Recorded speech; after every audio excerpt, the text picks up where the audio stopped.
Good. Thank you very much, Rachel. We appreciate that. Let me call to order the Committee of the Whole meeting for this Tuesday, August the 11th. And let me read these two disclaimers or notices. Out of an abundance of caution, the Macon-Bibb County Commission committee meetings scheduled for Tuesday, August the 11th, including the public hearing at 1 o'clock and the special called meeting of the commission at 1 o'clock to approve a millage rate will all be made available to the Macon-Bibb County Commissioners by video conference only. The commission chambers will be closed to the public and the press in order to slow the spread of COVID-19. Therefore, the public and press may access the meeting simultaneously online at www.maconbibb.us or www.facebook.com/Macon-Bibb County. With that having been said, we want to welcome everybody this morning. I believe we have a quorum of commissioners, but I'll ask the clerk to call the roll right quick and see if you can't unmute yourself and answer verbally so that we can get a confirmation of a quorum. Madam Clerk. Thank you. Mayor Pro Tem Tillman, Commissioner Burt Bivens, Commissioner Joe Allen. Here. Commissioner Elaine Lucas. Here. Commissioner Larry Schlesinger. Here. Commissioner Mallory Jones. Commissioner Scotty Shepard. Commissioner Virgil Watkins. Here. Commissioner Valerie Shepard, Wynn. unmute yourself. Shepard is here. I see him. Thank you. Commissioner Tillman has just logged on, Mr. Mayor. Good. That gives us more than a quorum of members in attendance. I'm not sure if there are any updates on the governor's executive order or updates on COVID. Michael, are you online and prepared to give us any sort of an update on the governor's most recent executive order? And Spencer, are you online and might be able, or Dr. Moffitt, give us an update on COVID and the statistics where we are? Mr. Mayor, I'm here. There are no changes to the governor's orders as it relates to COVID. The current executive order for the state of emergency expires on September 10th. And on what? On when? September 10th. Okay. And the executive order regarding operations of businesses and public operations expires on Friday the 15th, or I'm sorry, Saturday the 15th. And so I'm anticipating a substitute order to come down probably either Friday or Saturday of this week for the next 2 weeks. Dr. Moffitt or is Spencer on the call and able to update us on anything related to the numbers? Yes, I'm here, sir. And great, as far as numbers go, the 7-day moving average, we're still staying around the low 70s, high 60s for the confirmed case rate for the last several days, almost a week now. Last night, the North Central Health District released their weekly operational summary, and specifically, here are the highlights for Macon-Bibb County. The 14-day incident rate, that's the dates of July 20th through August 2nd, were 430. That was 430 per 100,000 population. Overall, for the date range of the July the 6th to July 17th to July 19th, and then July 20th through August the 2nd, there's a decrease of about 40% of newly confirmed COVID cases. However, we're still classified in the substantial spread within Macon-Bibb County. And the way that that is classified by the North Central Health District is that there's greater than 101 cases per 100,000 county residents. So we're Hey, continuing Spencer. to, Last week you talked to me about the 7-day moving average. That's Yes, not sir. the metric anymore. I'm sorry, say that again?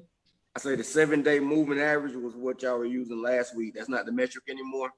No, it still is. It still is that is absolutely the metric, but I'm just giving you more information about how we're classified by the North Central Health District and the way that they're looking at it as far as the spread of cases. There is substantial spread, for example, which is where we are, which is 101 cases per 100,000 county residents. Moderate spread would be 51 to 100 cases per 100,000 county residents, and it goes down from there. Just because I'm curious, who's the lowest in the state If you on that sheet? give me a moment, I can pull that up.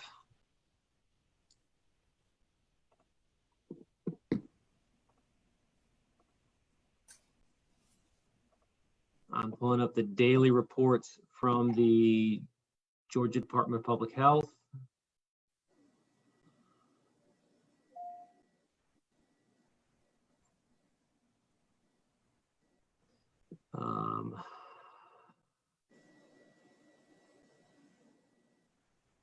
Let's look at the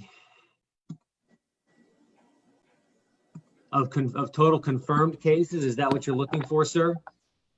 I guess Or of the that cases per 100,000? per 100,000. I know you said we were 101. So far, the lowest is Long County. They What's have there? 647 cases per 100,000. No, that would be the highest then. You said we were at 101 per 100,000. No, this is the total confirmed cases. Bibb County.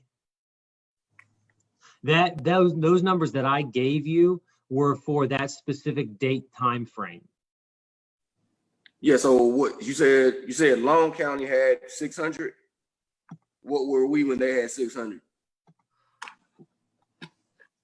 I'm pulling that up now. 2,395.66. All right. That is where we are. 2,095. 2,395, 2,395.66. And that's not per 100. That's total cases, right? No, confirmed cases is 3,645. Just so I'm clear, what was the 2,000 number? That's the cases per 100,000. Oh my goodness! And now we're down to, and you said it. Okay, all right, I got you. But those numbers that I gave you, those were for let me pull it back up. 2-week period. Yeah, it's a 2-week period. Was the 430 is that 14 is within a 14-day incident rate. The 2,000 number is cumulative, everything. I think the takeaway, though, Spencer, is that we're still in a high threat category. Yes, Therefore, sir. everybody needs to continue to follow all of the CDC protocols of social distancing, wearing a mask, washing your hands, sneezing into your elbow, et cetera, and avoiding large crowds, et cetera. That's the big takeaway, but keep us posted on further developments, Spencer. That's great. Yes, sir. Next item on the agenda is actually the first item on the written agenda, which is the approval of the minutes. The minutes of our July 28th committee of the whole meeting have been prepared and distributed. Are there any changes or corrections to the minutes? If not, can I get a motion to approve the minutes? So moved. By Schlesinger, Second. by Wynn. Further discussion? Hearing none, all in favor of approval of the minutes signify by saying aye. Aye. Opposed, say no. Ayes have it. Minutes are approved. The next item on our agenda, and I'm hoping that Julie is close by and can help me with this. The next item is funding for the Cotton Avenue Plaza and First Street, and a proposal. I'm sorry. Go ahead. And this is just a proposal, so feel free to shoot it down if you want to. But it's a way that I think we can move forward on the first of these three projects. It's the caption is on your screen. That's an ordinance to approve and authorize the reappropriation of up to $200,000 from 2018 SPLOST revenues, calendar year 2019 roads and bridges, Central City Commons line item to provide funding for the planned improvements to Cotton Avenue Plaza, First Street, Rosa Parks Square. Julie? Excuse me, sir. Before you get started on this, Yes, sir. I wanted to ask you, would you consider amending your agenda on the agenda for operations and finance today? We have a conversation on the CARES Act funding proposal. And I think that's very important to us to get done. It concerns the distribution and the spending of that $8 million that we need to do some stuff by September on. I know a lot of stuff is date sensitive. And I wanted to do that possibly while we were still fresh as a body and all here. I know we have the millage rate thing that puts us up against a time deadline. And the way your agenda is scheduled right now, this item will be the last thing we would discuss today. So I was hoping we could, if maybe move that to the back of your committee of the whole agenda. I think Elizabeth has a presentation that she. I'd be more than happy to accommodate that. So Commissioner Watkins is moving to add an item to this agenda, removing it from the operations and finance agenda and moving it up to the committee of the whole agenda so we can all discuss it. And that's on this CARES Act funding. The motion by Commissioner Watkins to add that. Commissioner Lucas is a second to that. So all in favor of adding the CARES Act discussion to this agenda, being the last item on the committee of the whole, signify by saying aye. Aye. Opposed, say no. The ayes have it. So we'll make the CARES Act funding. And so tell Julie to get ready for that. Get ready for that at the end of this meeting. Okay. Back to the what we were talking about. The funding for the Cotton Avenue Plaza, the $200,000 that I'm suggesting, but I would be certainly open to an amendment to that, is for construction funding for the plaza. As you know, we approved these three projects, but each project has a financial trigger, and the funds have to be identified and earmarked or appropriated before we're authorized to commence any construction activities on it. So I thought that the $1.1 million in SPLOST funding that we had for Central City Commons, since we're not going to do the storm drain improvements at this point on Poplar Street that we were thinking about in connection with the Hyatt Hotel project, that we could use some of those funds. And I'm suggesting the $200,000 figure that would go toward the $500,000 figure or financial trigger for actually starting work on that project. Julie, are you there? Can you add anything to that?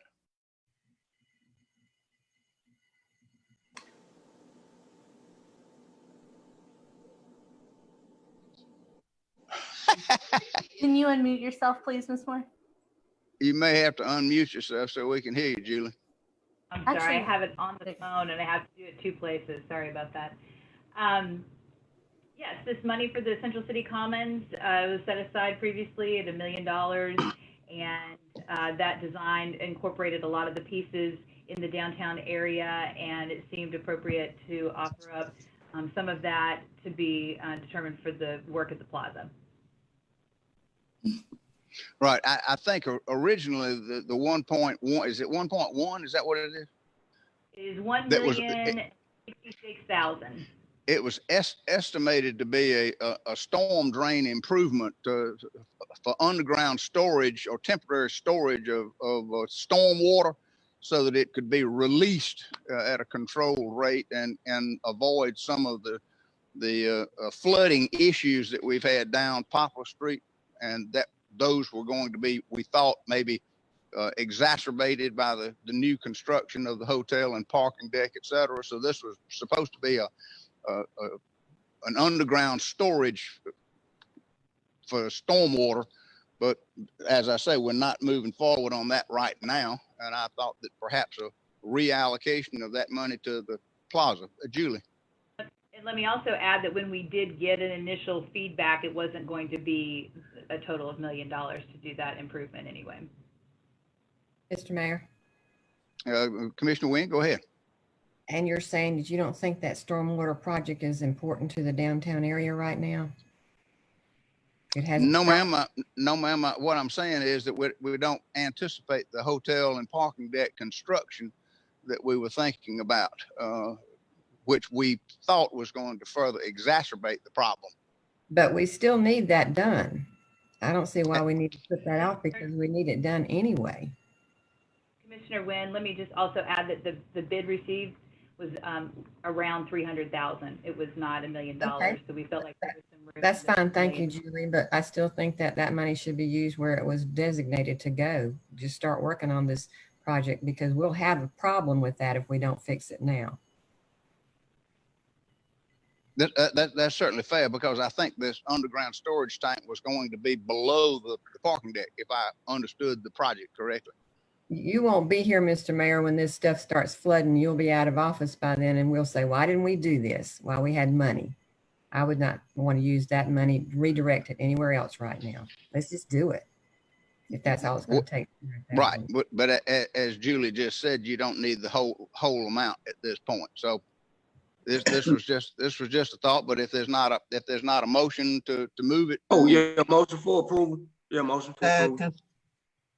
So we got a motion and second, and this would go toward the financial trigger. I'm certainly hopeful that some of the money from the community foundation we can confirm the availability of that and the amount of that, and get us to the $500,000 trigger where we're then authorized by the legislation to move forward on that project. And I know a lot of people are anxious to move forward on that project. So it's got a motion by Watkins, second by Lucas. Is there further discussion?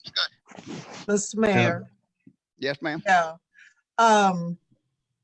To follow up on Commissioner Wynn, I think there had to be a reason that we previously allocated funds for that project in there. And it was initially explained to us that there was a great need to upgrade the pipes and a lot of other stuff in that area, that it was needed anyway. So I'd like to get some further clarification because I never heard anything about an underground storage of water or anything like that. What I remember from the discussion was that the pipes were not the right size, that there were other kinds of drainage issues that needed to be done. And we were glad to do it because not only would it improve the drainage in that area, but it would support the project. But my understanding was that it needed to be done. All right, I'll be glad to get well. further. I'll be glad to get further information on that before next week. I think Clay Murphy, okay. if I'd planned on this, I could have had him available, but I think surely we can get that information. Well, I'm glad together. there's enough to do both. Right. Do both of them. Is there further discussion? Bivens. Hey, how are you, Commissioner Bivens? Good to see you, sir. I'm doing okay. I'm just concerned that we say there are going to be 3 triggers, and we might go to 1955 where the trigger for Rosa Parks won't show up. So I don't know. I mean, that's just a common thing that always happens. I appreciate that comment, but we got to start somewhere, and I think I'm starting where the majority of us want to start, but that's certainly not going to take anything away from my efforts and our efforts to identify funding. And I think we have made a pretty big step toward funding for the Rosa Parks Square improvements with the hotel project there in the Willie Hill Annex. But be that as it may, your point's well taken, sir, as always. Is there further discussion? Hearing none, all in favor of the ordinance signify by saying aye. Aye. Aye. Opposed, say no. No. Okay, I need a roll call vote then, please, Janice. I'm not good enough to, and people slow on the trigger to pull, to unmute. So this will be a roll call vote on the funding for the Cotton Avenue Plaza. There's $200,000 out of the SPLOST funds to go toward that plaza at Cotton and 2nd Street. If you're in favor of that ordinance, you would vote yes. If you're opposed to it, you'd vote no. Commissioners, if y'all will please unmute. Scotty Hatton. Scotty's still muted. Scott, you're still muted. Well, he's waiting on his name to be called. There you go. There he is. Mayor Pro Tem Tillman, how do you vote? Yes. Commissioner Bivens, how do you vote? Yes. Commissioner Allen, how do you vote? No. Commissioner Lucas, how do you vote? Yes. Commissioner Schlesinger, how do you vote? Yes. Commissioner Jones, how do you vote? Commissioner Jones, will you please unmute? He didn't, don't keep going. Commissioner Jones, could you unmute? There you go. No. Can you hear me? No, I can. Thank you. Commissioner Shepherd, how do you vote? No. Commissioner Watkins, how do you vote? Yes. Commissioner Wynn, how do you vote? No. By my reading, that's 5 yeses, 4 noes. Yes, sir. Five yeses. The ayes have it. So the ordinance is approved. That'll move us to the third item, which is the Minotaur Group contract. And I am told that this is something we need to take action on, not just now, but actually we need it. We put it on the agenda for the special call meeting, I hope, Janice, at 1 o'clock. Yes, sir. We did. Because Spencer says we've got to have this done ASAP. Spencer, can you tell us about the Minotaur Group contract? Yes, we would like to engage the Minotaur Group in hiring them to write 2 plans for us. One would be a hurricane and disaster response and sheltering plan, specifically in a COVID environment, which we are now. Over the last 5.5 years, we've been impacted at least 4 different occasions with hurricane and severe weather, as well as we have sheltering operations where we have sheltered those evacuees from either the Atlantic coast or from Southwest Georgia to take shelter and refuge in our community.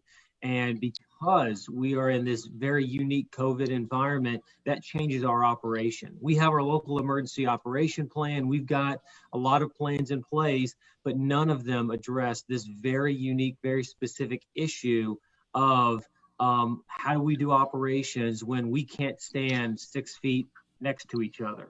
The second plan that we're going to have them work on is an overall pandemic plan. We do have a basic pandemic response plan, but once again, COVID has changed a lot of things for us and we need to update it. We need to get this plan updated.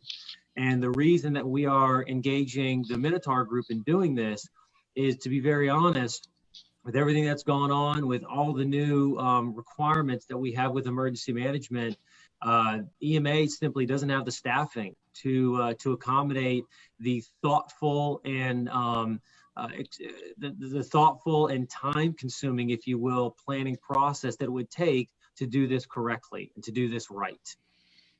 And I understand, Spencer, that part of the need for this is that this is hurricane season. It's upon us. August is a hot month for it, and COVID's still with us. And so we need to get the plans done ASAP. I can't imagine anything worse than having people evacuating from the coast or the Florida coast in the Gulf, coming up here taking shelter. And then we've got hundreds, if not maybe even thousands of people coming into the community. So I think trying to plan and prepare for that is good. And so this is $39,324. And sir, let me say this if you don't mind. One of the reasons to move this along expeditiously is we're planning on paying for this out of the CARES Act funding. There's a specific line item in the CARES Act funding that addresses emergency planning specifically for areas just like this. And so that's good point. Why we're moving along pretty quickly. May I ask a question, Mr. Mayor? Absolutely. Go ahead, Commissioner Wynn. This Manitor group, Spencer, where did that group come from? Who are they? Yes, ma'am. I've got Tony Alexiou, who's on with the Minotaur Group. They are a specific emergency planning consulting firm that's done this time and time again. So I'll let Tony speak for himself and talk a little bit about his company and the wealth of experience that they bring to this. Aren't you glad I asked, Tony? Very good. Mr. Alexiou? Mr. Mayor, thank you very much. Director Hawkins, thank you much. I apologize in advance. My internet connection is a little bit unstable, so if I freeze up, let me know, and I'll repeat anything you need me to repeat. I've been doing emergency management now for over 20 years. I made my bone, so to speak, down in South Florida during the hurricane seasons of 2004 and 2005. Katrina, Wilma, Francis. It was the 2 years where we had hurricanes hitting the coast like every 15 minutes, it felt like. So you learn quick, and I honed my expertise very well. From there, my experience took me up to Washington, D.C., where I currently am. Was Deputy Director for Emergency Management for Montgomery County, Maryland, which, for those who are not familiar, it's almost 2 million person county. It borders Washington, D.C. As you can imagine, a lot going on there, and again, a lot of work we've had both with even hurricane scares, because some of them do hook up along the Mississippi and kind of hit us from the west side, and pandemic, actually. H1N1 was one of the first tasks I had to deal with when I first arrived up there. In terms of peers acknowledging what I do, I was named for 2 years in a row as the chairman of the Metropolitan Washington Emergency Managers Committee, which oversaw actually the UASI funding as well as everything else. I represented 17 emergency managers in our region, both at the state and federal levels. This is work that we've done inside and out.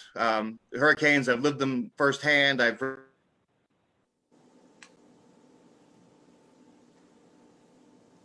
think you froze up on us, Tony. Let me jump in here while he's on freeze. Here, let me jump in. And Commissioner Wynn, one of the reasons that we'd like to use the Minotaur Group is the fact that that they have both, in-person hurricane experience, as you can hear from South Florida, and local government experience, which is exactly what we're looking for. I'm not questioning that they're the right group. I just didn't know if you looked at other groups too. Yeah, we looked at several other local organizations, and they just didn't have the capacity to get this done, both from the experience and in the time frame. And let me make sure I understand this. There is a line item in the CARES Act that provides funding for this. Yes, Julie can confirm that there is an emergency planning line item. Correct. It's an allowable expense, and we have included it in the anticipated expenditure. Can I get a motion then on the resolution? So moved. Second. Got a motion by Wynn, second by Jones. Is there further discussion? Hearing none, all in favor of the resolution signify by saying aye. Aye. Opposed say no. The ayes have it. The resolution is approved, and it will be on the agenda at the 1 o'clock special call meeting so that we can take final action on it then and get started on the planning process. Next is a contract for improvements to the Robert Train Memorial Recreation Center at the corner of First and Oglethorpe Street. The bids have come back, and Piedmont Construction Group was the winner with $888,218.76 for phase one of the restoration, which is basically the envelope, the outside, and to make it weatherproof. That's the recommendation from the selection committee and the contract. Can I turn this over to the attorney's office to tell us what the contract is, Michael or Duke? I think that's Michelle. Michelle, are you on? I am. Good morning. Good morning, Michelle. It is a two-phase project. This is a guaranteed fixed price for that amount. There have been several reports that were done prior to this one moving forward, which included a survey, an inspection, and an asbestos report, lead-based paint report. One thing to kind of pay attention to with this is that we are seeking historic tax credits. So it will be the responsibility of the builder to work closely with Historic Macon Foundation, as well as to make sure that they're in compliance with the Georgia State Historic Preservation Office, so that those supplemental tax credits can be a part of this. This is a project that will be that will have the oversight of Cass Hatcher as the project manager, and it's anticipated that Piedmont would also perform phase 2 of this contract. Piedmont will be working with Dunwoody as the architect for the design, and I think most of us were there when the plans were presented to keep as much of the historic integrity in place for the building, for the structure. But it will be a mixed use venue. There will be office space in there, which, as I understand it, Georgia Extension is going to make use of, but it will also be available for community activities as well. Are there any specific questions I can answer? Yes. Go ahead, Commissioner Watkins. So I'm clear. Well, up until this point, how much have we spent? I think I had a budget of something like $12,000 or $15,000, and we got a phase 1 done by Warren Associates to kind of give us a ballpark estimate of whether or not the building was worth saving. That came back positive. Yes, it was worth saving, but we needed to hurry. We needed to get something done. Then we had this funding identified and approved that was enough to get the building stabilized and secured, so that the further deterioration wouldn't happen. And I'm hoping that we can get additional funding from the philanthropic effort and identify an end user, that being the university extension service, because I think it would be great space for them and for all that they do. Gardening outside, cooking inside, space, gymnasium for activities of the 4-H club, et cetera, et cetera, et cetera. So that I'm clear then. So the $888,000, this is the phase 1. Correct. So how much is the phase 2 then?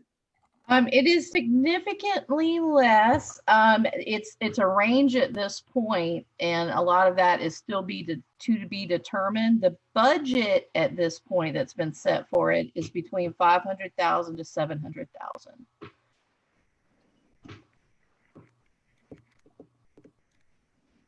All right.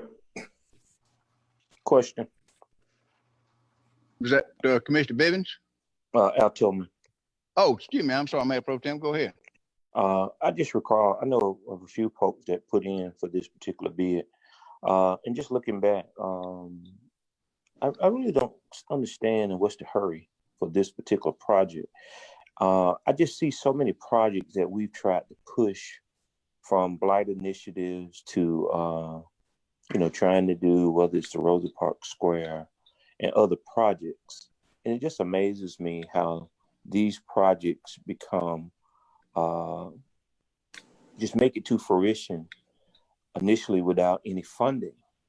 I know that the bids that were possibly put in through some, that this bid was a little bit higher maybe than others. What is our process? Who's in the office that's handling these things? Because I'm interested in knowing who are the 2 or the 3 finalists, and what was the determining factor to award this, and who's handling our procurement? Is the administration just doing everything that we're in COVID-19 and we really don't know what's going on? And y'all are just coming here telling us who's won bids and how this thing is? These projects and this amount of money, all this stuff. There's no hurry to do this particular project. We wanted to initially spend $12,000 to see if the building was worth saving or salvaging. We got that answer. And so we don't need to be moving forward with this project. I really don't think we're moving forward with this project. But I would like to have those questions answered. What is our procurement process? Who are the finalists in this process, and how is it scored? Well, let me respond quickly, and then I'll move on because I see other questions. The administration has always done the procurement process and brought the end result. When we had Chauncey, he would come and tell you the process that was gone through and the bids that went out and the selection and the recommendation and scoring sheets, this, that, or the other. We don't have Chauncey here right now, but we can call on the attorney, so that Michelle may be able to help us with that. Go ahead, Duke. Sure. No, Just a little bit. It's my understanding that with this particular, I don't know who the finalists were, and perhaps Duke, I can answer that. Let me jump in. To answer your first question, Mayor Pro Tem, there is no procurement officer right now. So Lauren Schultz in my office have been asked by the administration to fill in, and has been doing that for the last 6 months, 4 months. According to Dr. Duhart has a posting for the procurement person to replace Chauncey. We haven't gotten any responses yet. Is my understanding, and she's not on. It's my understanding as of yesterday, because I ask that all the time, because Lauren is overwhelmed with trying to help with procurement. The process right now is what it's been, which is, in this case, for example, the request for qualifications and proposals were sent out through the normal procurement process. There were 969 vendors. There were 2 in this case, according to what I'm reading. I don't get involved in procurement, but according to what the resolution says, there were 2 responses on the deadline to that RFP. One was Piedmont, the other one was Warren Associates. The RFP provided for a total bid on both parts of the construction, and this was the lowest bidder and had the highest points.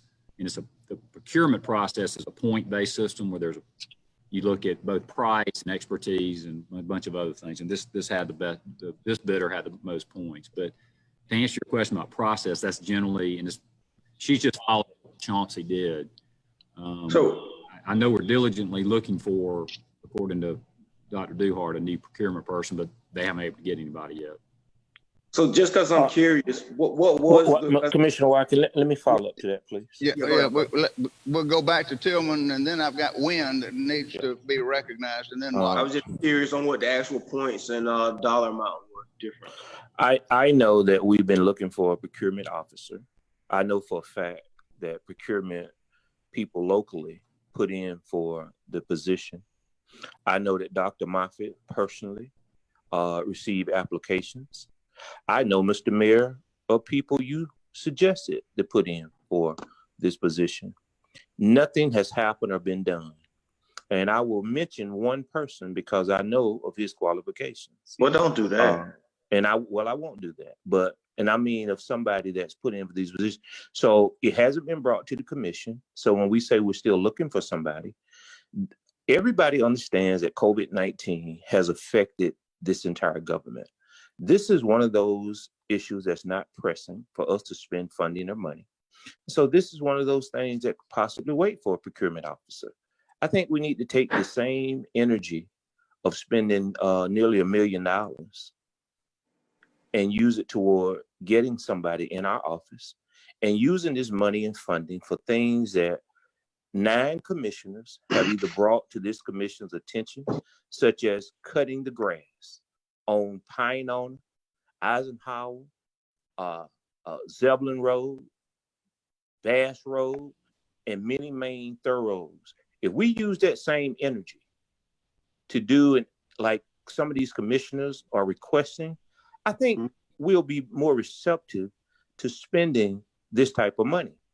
And I think until we begin to do that, and we've been saying it for years, and now there's no push and fight to try and say, well, now we're going to get tough on this.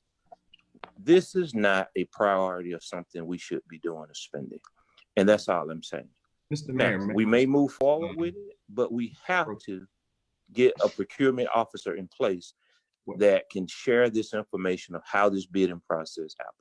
well, may I? I'll get there. Hold on, Dr. Moffitt. Hold Yeah. on. I'll get there. Yeah. I've got Commissioner Wynn, who's next, Yeah. and then Commissioner Watkins, and then to Dr. Moffitt. I've been waving my little hand up there. Thank you. You need to mark this on your calendar. I actually find myself agreeing with Mayor Pro Tem. I think that this project got pushed up there to the top of the list out of nowhere. Basically, I'm not saying that I'm not in favor of this project at the train center, but I think that he makes a very good point. That Mayor Pro Tem makes a very good point. It got pushed ahead of others and is just moving along faster than anything. We can spend this money on other places, just like he mentioned, taking care of our area, cleaning, making up before we go ahead with this project. This project can wait. I just think that he's right on that. Thank you, Commissioner Wynn. Commissioner Watkins, back to you, and then to Dr. Moffitt.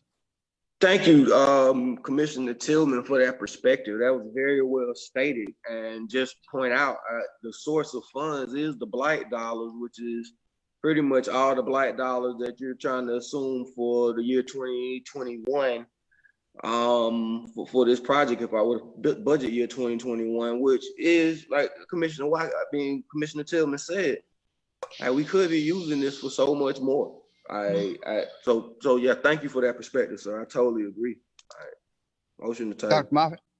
Yes, I just want to clear up what Mayor Pro Tem said as far as the process. One, when Mr. Wilmore left, we posted a position. Point of order. There was a motion to table, and I second. I didn't hear that. I'm sorry, I didn't hear. I missed that. Commissioner Watkins made a motion to table, and I didn't hear that. Point of order. I didn't hear a motion to table. Commissioner Watkins? Yeah, I did. I sure didn't hear it. I beg your pardon. Motion to table. Is there a second to the motion to table? Second. By Mayor Pro Tem. That's non-debatable. So all of those in favor of tabling this would vote yes. If you're opposed to tabling it and continuing the discussion, you'd vote no. I'll ask the clerk to call the roll so we get a good clear count. On the motion to table, Mayor Pro Tem Tillman, how do you vote? Yes. Commissioner Bibbins, how do you vote? Commissioners, if y'all will please unmute.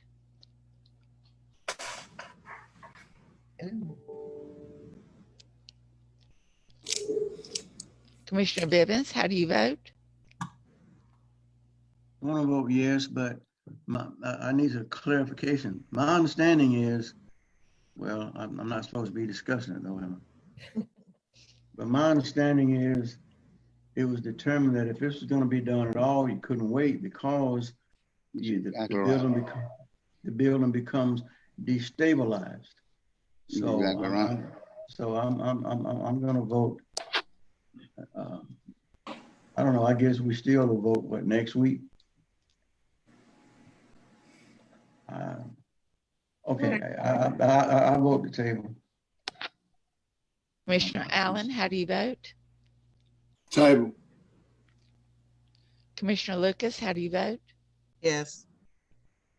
Commissioner Schlesinger, how do you vote? No. Commissioner Jones, how do you vote? It would be nice if you allowed discussion by colleagues instead of tabling something so quickly and then do your table. I vote no. Commissioner Shepard, how do you vote? No. Commissioner Watkins, how do you vote? Yes. Commissioner Wynn, how do you vote? Yes. 6-3, Mr. Mayor, to table. 6-3 to table. So this is tabled, and we'll try to get additional information for you.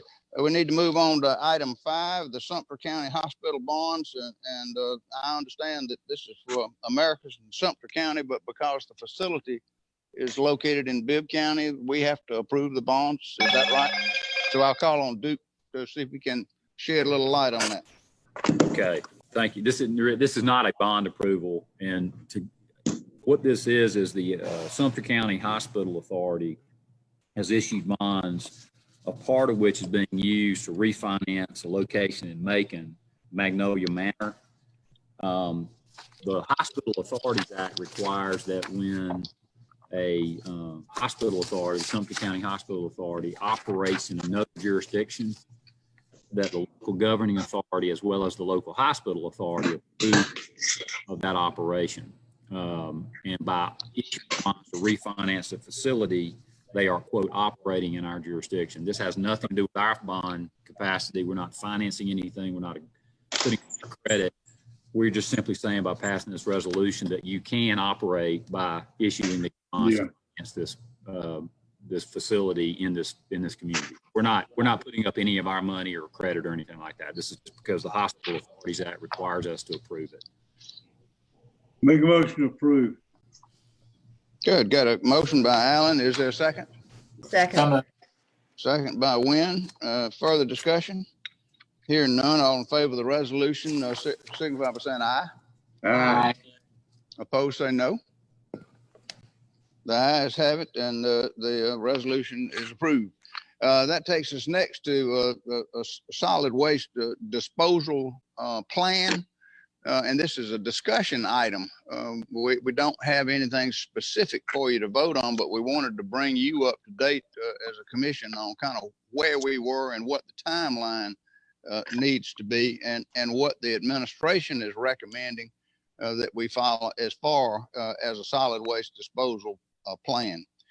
Let me just begin by saying, obviously everybody knows that the Walker Road landfill that we are currently using has a limited life expectancy, and that's estimated to be somewhere between 2 and 4 years, depending on how fast you add stuff to it.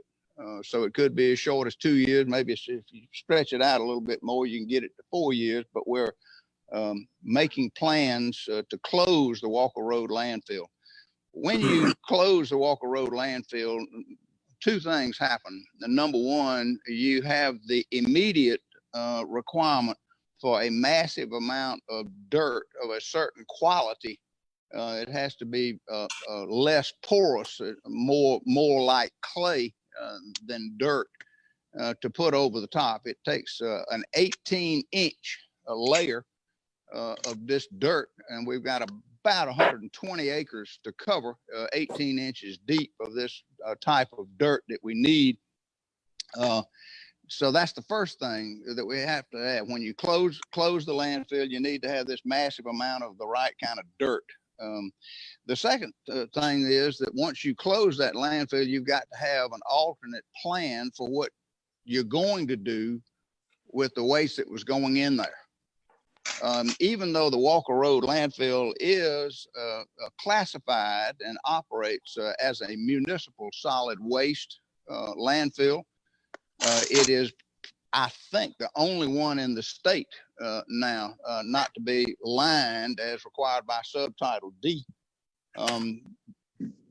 But it is still operating as a municipal solid waste landfill, even though the vast majority of our household garbage that we pick up is collected by Advanced and taken by truck directly to their landfill over in Wolf Creek, which is in Twiggs County. So they truck the garbage to their landfill. We have a contract, and Dr. Moffitt can refresh my recollection. We just extended the contract with Advanced again, I think, for 5 years. And Dr. Moffitt can chime in and correct me if I'm wrong. But I think we've got right. I think we've got that 5-year contract, but it's one where either party can. You said we extended that? Dr. Moffitt, to refresh my recollection, that's my understanding. Yes, it was renewed. We were going to bid it out for better service. We did. We did bid it out. We did bid it out, and they came in with a lower figure than they had been charging us. Exactly.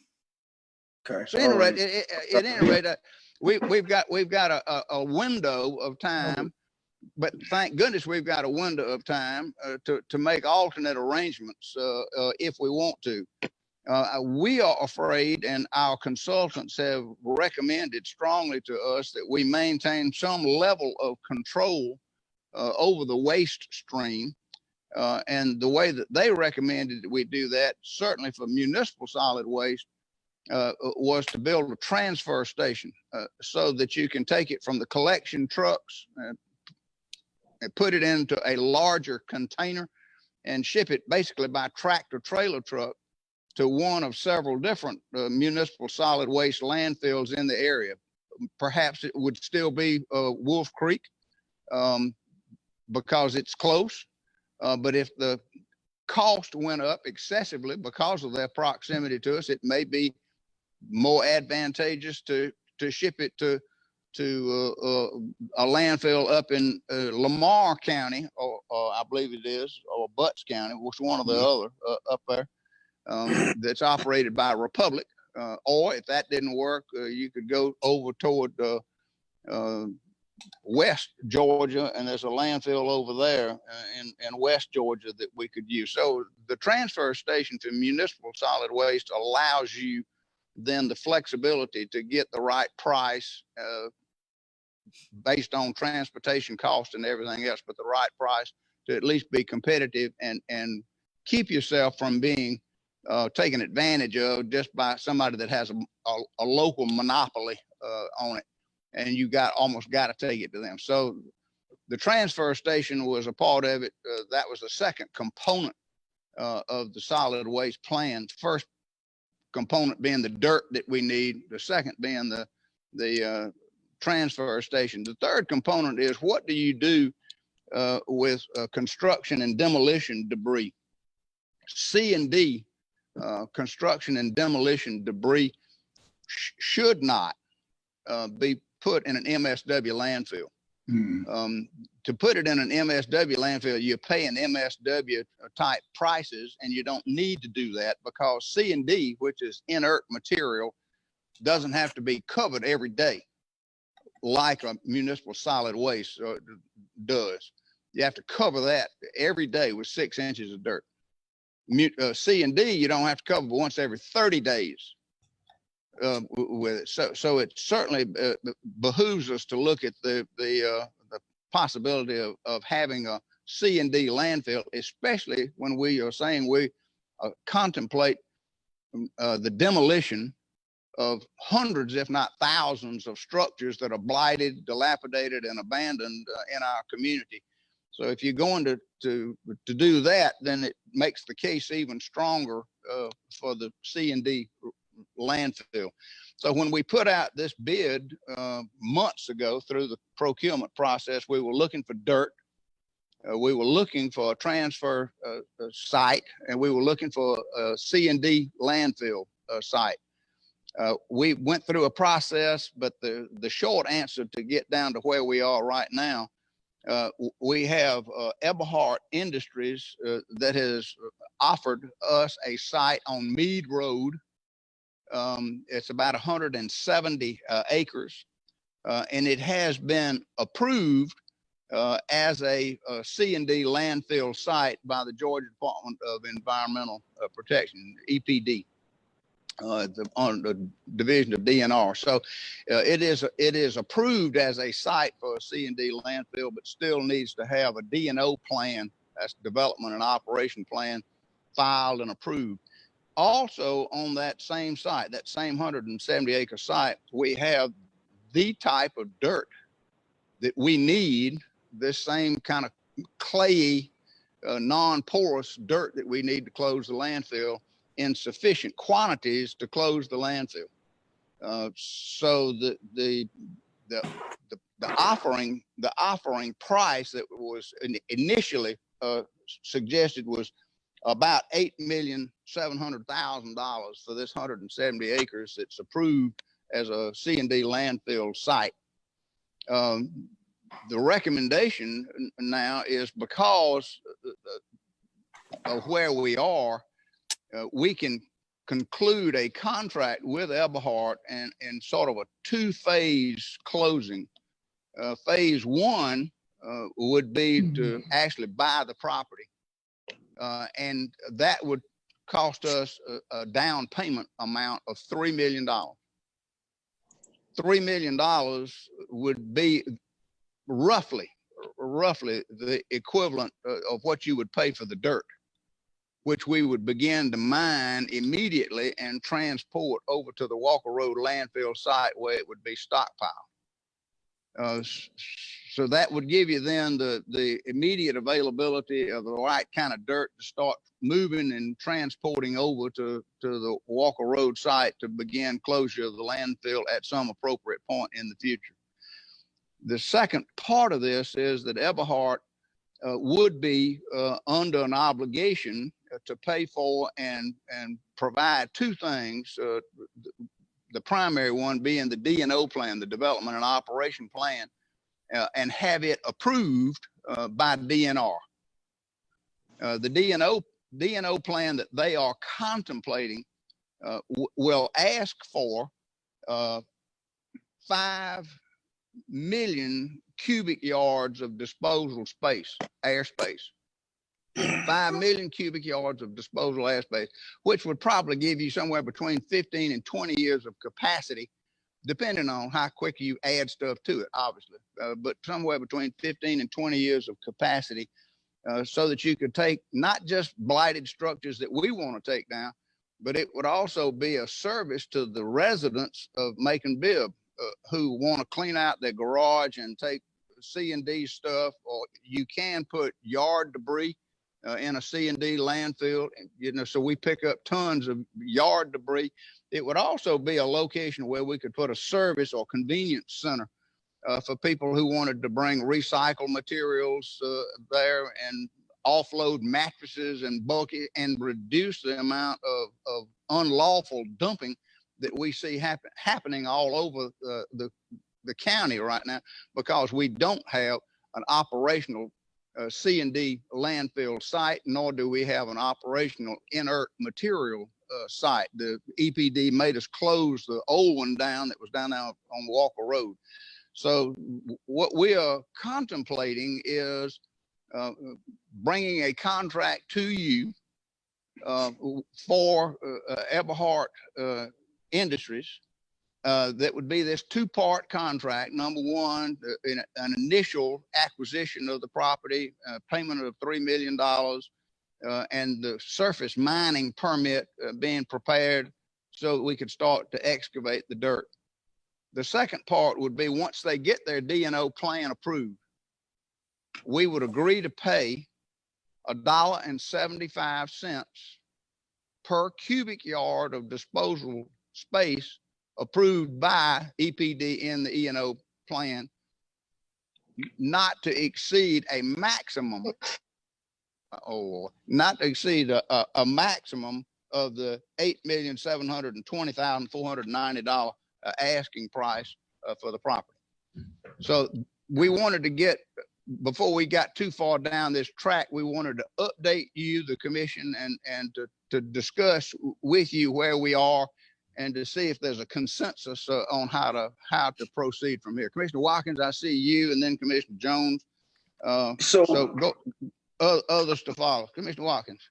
I'm fascinated that you are doing this in the open, and usually you send us to a closed session for so much less. But I think, again, it's kind of highlights the need for a procurement officer and a process, because I know we've been receiving bids on this, or have received bids. And I think one of the proposals I was most fascinated by because of its efficiency was to get the dirt from the Walker Road site. Like, my understanding is that at the Walker Road landfill, you know, a stone's throw away is a quarry that we've always gotten dirt for. And I don't know if we've given that the same level of due diligence. I don't know if we've given that idea the same level of due diligence to acquire the dirt. And also, Another part of the proposal that we received was that Castile transfer station was available for sale. Already developed transfer station, and we could spend less money and upgrade that facility. And the transfer station has the ability to receive household goods as well as C&D material in its current state. And it just becomes a matter of, like you said earlier, finding the vendors to move it away. And I don't think there's much limiting it from receiving and recycling as well. Just both of those proposals together seem like they were of a lower amount and more efficient and a short term to get them done. I don't know why we took those off the table. Let me respond to that, if I may, and then we'll go to Commissioner Jones next. But the Walker family, John Walker, did not respond to the RFP because we put it out that you could respond for one, dirt, two items, dirt and landfill, or all three items you could put in a proposal. He didn't submit anything for any of the three. So he was not, and when I saw him and talked to him later about it, he just said that they had let that slip by and they just didn't answer. And so then we changed the code last week to allow for dirt to be a commodity item. Yes. We did, but like I say, this RFP part is predated that. So the second part, Commissioner Watkins, you're right. I don't know the exact location of what he is suggesting, but I do know if it's in close proximity, you're gonna have the same water table issues that we have had down there forever. That as soon as you start digging a hole, it starts filling up with water, because the water table is so high down there, and you run into problems of having to try to pump water out of the hole that you're digging. And the deeper you dig, the faster the water comes in. And we have not had good luck mining dirt down there in that area. But because he didn't submit anything, there's nothing for us to look at this point. And this Eberhard property includes the dirt. So it makes it a kind of a doubly attractive in my mind. But that's just to respond to your question. Commissioner Jones, I guess oh, well, I'm sorry, did I? Yeah, and I guess the second part of mine was building the transfer or buying the transfer station and that steel and not building a C&D landfill, because we don't actually need one if we build a transfer station. 2 points to that. We are still looking at the Castile transfer station site. It's literally a quarter of a mile down Meade Road from this Eberhard site. It's very, very close to the Eberhard site, and we are still actively entertaining that as a transfer station. He has it permitted as a C&D transfer station. Right. I don't need or want. So whatever proposal you're coming back, I don't need the Eberhard C&D landfill site. Well, I understand that's your position, but I'm wondering if that's the position of the commission. I think that if you pay the transportation cost of your blighted houses that you hope to tear down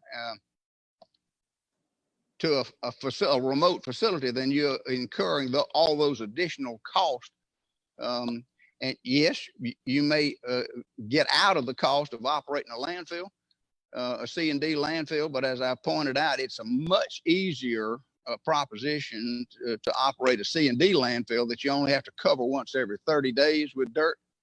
Plus, you'll have other people bringing C&D material that you can charge for disposing of it. So it's actually a money-making proposition as well, Commissioner Watkins. Have we ever been fined for our C&D landfill operation before? Have we ever what, sir? Have we ever been cited by the EPD or EPA for the operations of our C&D landfill currently?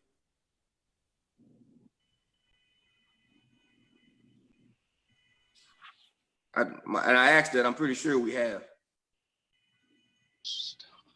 To my knowledge, no. It's always been the MSW part that's caused us the trouble. And the MSW part has caused us the trouble because of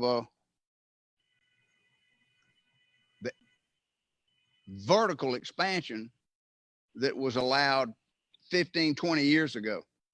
So that why are rather we than not operating the C&D landfill now? If it was in such good shape currently, why are we not allowed to operate it now? because it was behind the Walker Road landfill and was in the water table, and EPD came and made us shut it down on short notice because it was in the water table. Not the way it was being operated, just the fact that it was in the floodplain and in the water table. Did the water table shift? No, but the EPD regulations did. How about that? It's not All quite. right, But anyway, let me go to Commissioner Jones and I'll come back, because I'm confident, and we may need to have additional conversations on other days. I'm not trying to cram anything through today, but I am trying to bring you up to speed and let you know that we need to take action. Commissioner Jones, let me get to you. Yes, sir. Can you hear me? Yes, sir. On just one preface, the procurement position, we had discussions about that before. That is, it was being turned over to the county attorney's office because it involved contracts, and we were advised, and I agreed that was a better fit for looking at different bids and whatnot, because you needed someone with legal and contract expertise. So on this particular one, I'd be interested to know who was involved in on negotiating. I think the site, from what I understand, is maybe the most perfect site as far as readiness goes. I think the list price was 8.7 million. So I'm wondering, fill me in on what was negotiated and Mr. Mayor, what was the give and take right. like as far as that contract. All right. Let me respond to that by saying that what we asked them to do, and they agreed to do, was at their expense to proceed and get the D&O plan done. Heard that. So right, so that's going to be a pretty horrific expense to them to get the D&O plan done and approved. But we agreed to use the actual cubic yards of disposal space approved by EPD as a basis for this $1.75, which is kind of a recognized figure, $1.75 per cubic yard of disposal space, but not to exceed the original max price. Plus, there's no additional charge, as you might imagine, since we're buying the site, no charge for the dirt. So we're getting the dirt that we need, and that is estimated to be between $3 and $4 million of value in and of itself. Right. I like certain components of it. I was just curious as to what was negotiated and what was the give and take, because I knew that was the list price or the asking price. And right. So I have no idea what the D&O, what does that cost? I have no experience on what is the development and operations. What's the expense of that? Is that a $10,000 cost, or I have no idea what that is. I'm just trying to make sure we're getting the best deal for the taxpayers. I think the site is an excellent site, provides everything we need. Right, and I will chime in right there and say, Commissioner Jones, the hard part is to find another appropriate site for a C&D landfill. It is not easy to site a C&D landfill in Bibb County. I mean, it just is not. Every neighborhood's going to fight you. Everybody's going to fight you. And the beauty of this is it's already approved as a C&D landfill site, subject to having an approved D&O plan. And we were provided recently with the EPD letter where they extended the time for a D&O plan to give Eberhard this additional time that they need to work with us, because we are copied on this, and EPD is interested and our being the ones that will actually end up owning this C&D site. Right, I totally agree. I think the site has everything we need in all the components and everything I've heard and been advised on. That I don't know if there is another site. We have not been able to find one the ones that were identified, different commissioners felt very strongly about each, different ones of them. Commissioner Lucas was pretty adamantly opposed to one over on the east side.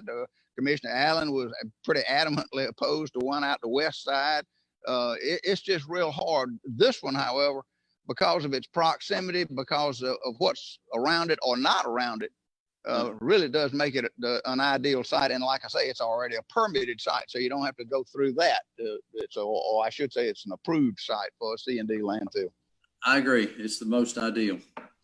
Any other commissioner have any question or comment, inquiry at this point?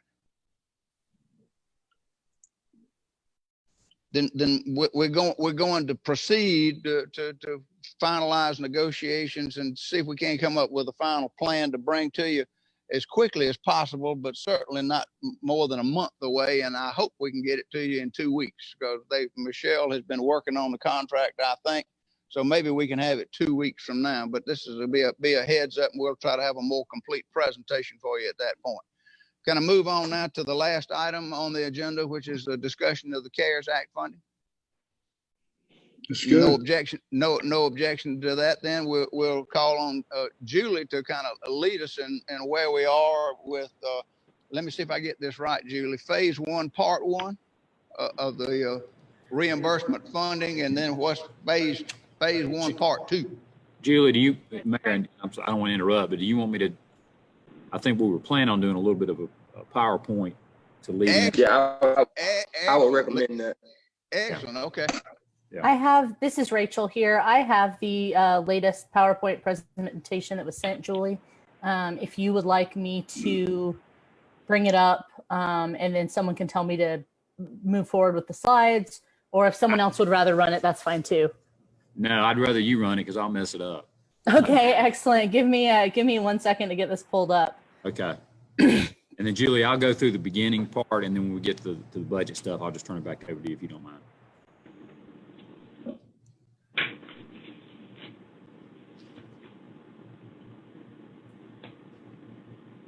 And Ms. Moore, I just wanted to make sure your microphone is on.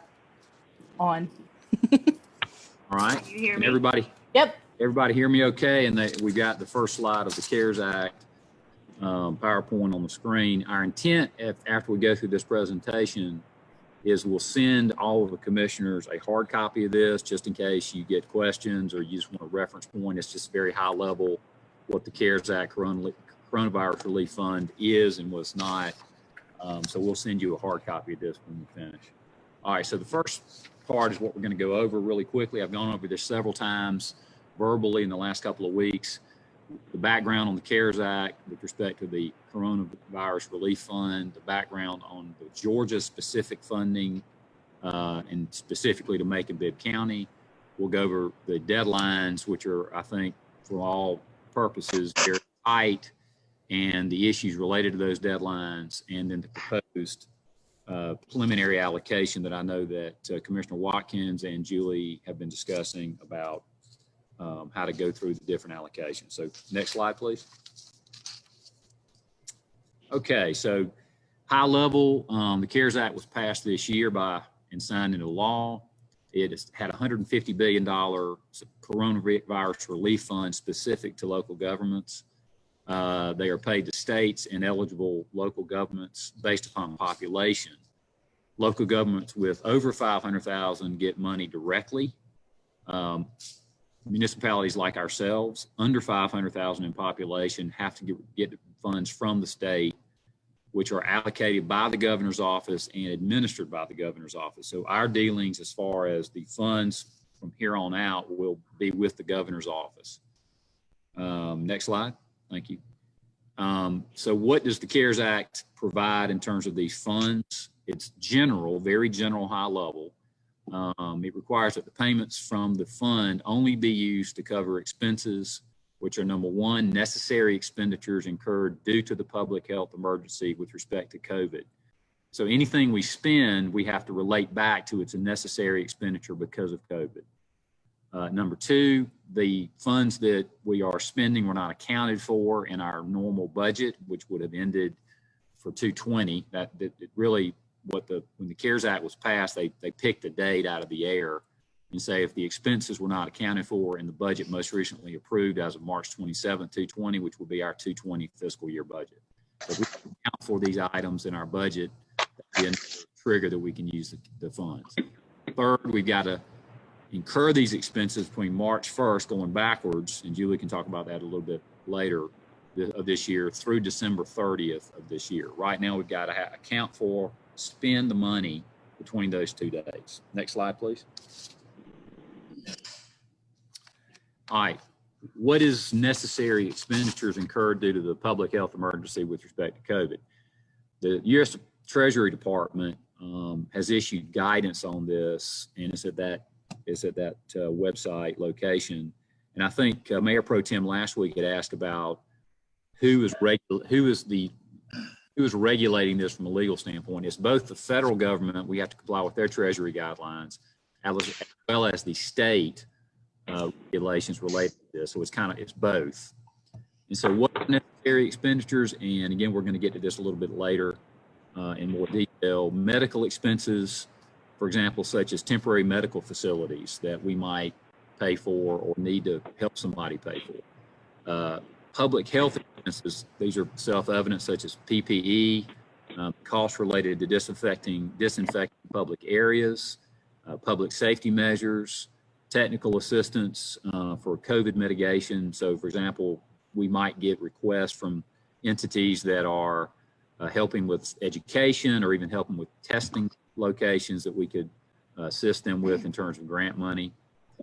Certain payroll expenses for public safety, healthcare, and similar employees who are substantially dedicated to responding to COVID-19.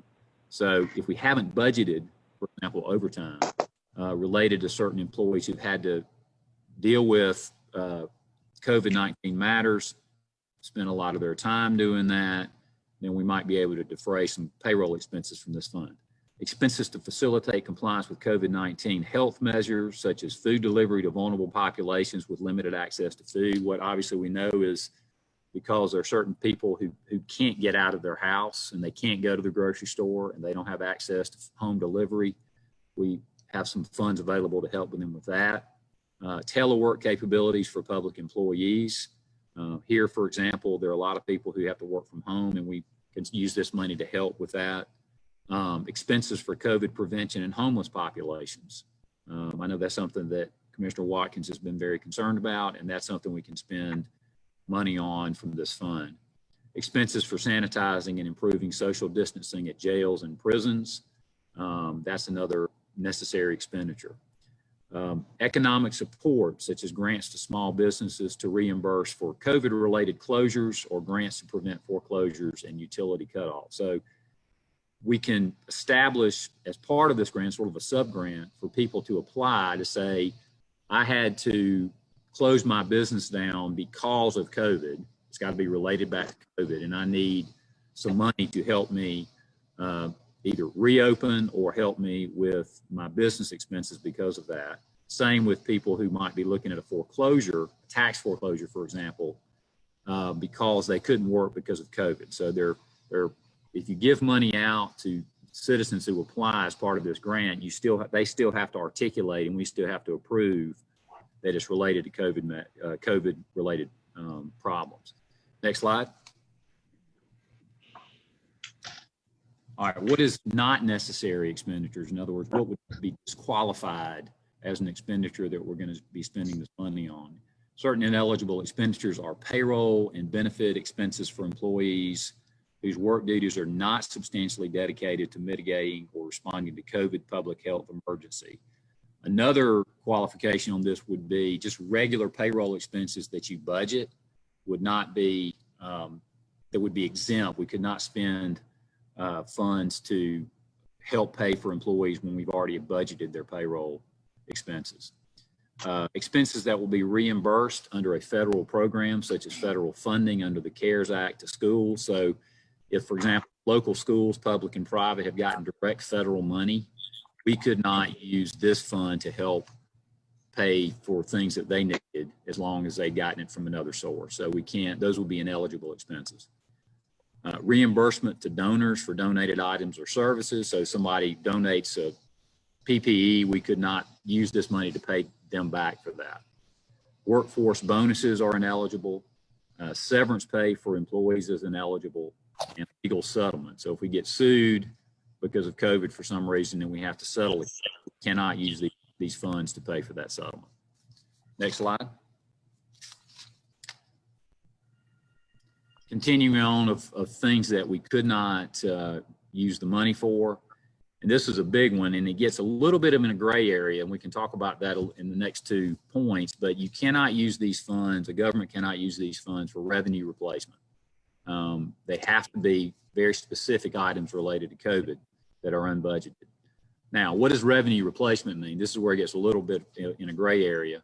Can the funds be used to pay property taxes, for example? Well, the short answer is no. Funds can't be used for government revenue replacement, as I just said. However, in the sub-grants I was talking about earlier, in certain circumstances, if somebody can show that they have a foreclosure that's imminent because of delinquent taxes, we might be able to use funds to help pay for that, for those taxes to prevent a foreclosure. So it's very specific on the facts of a particular request.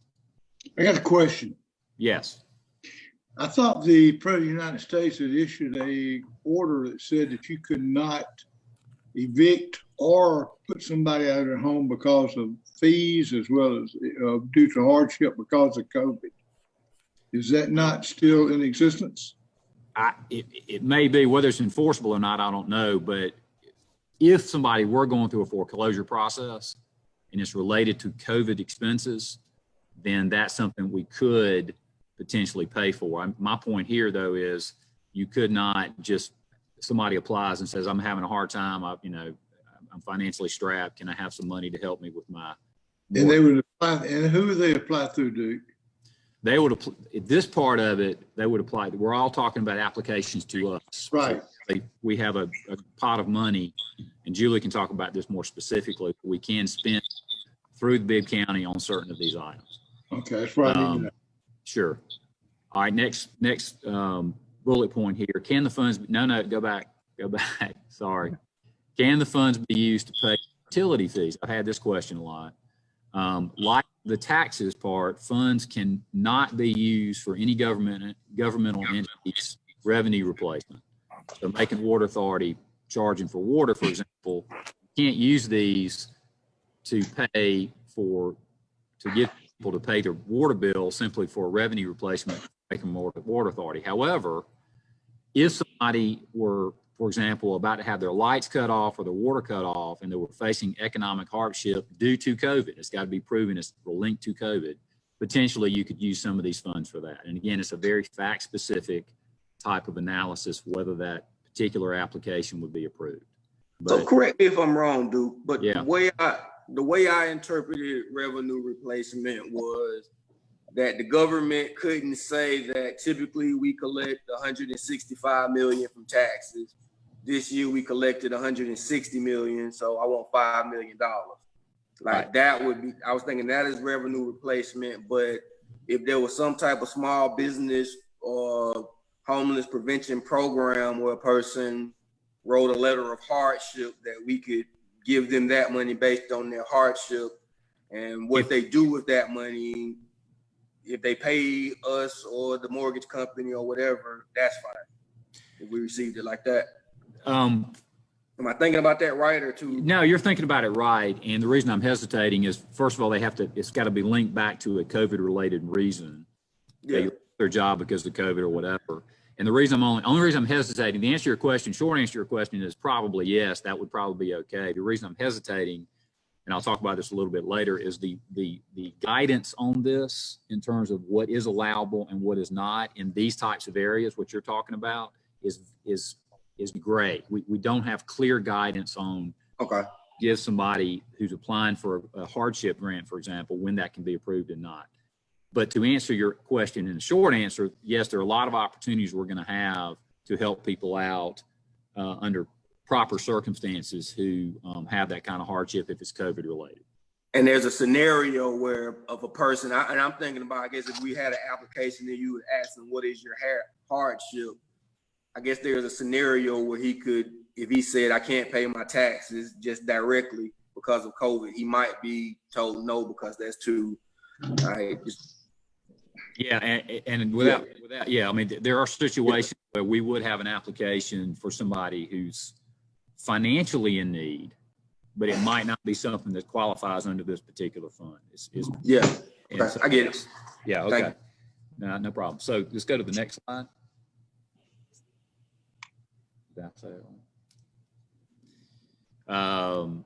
Okay, total allocation for Georgia is $4.1 billion. The total allocation for local government is $1.8 billion. And here's where what you're interested in probably. Under the pro rata population-based formula, and this is determined by the governor's office, we could be eligible, I'm gonna say that again, could be eligible for $26,724,000 and change. It's not guaranteed. It's completely discretionary with the governor, and a lot of it depends on how we go through phase 1, part 1 and 2, which I'll talk about in a minute.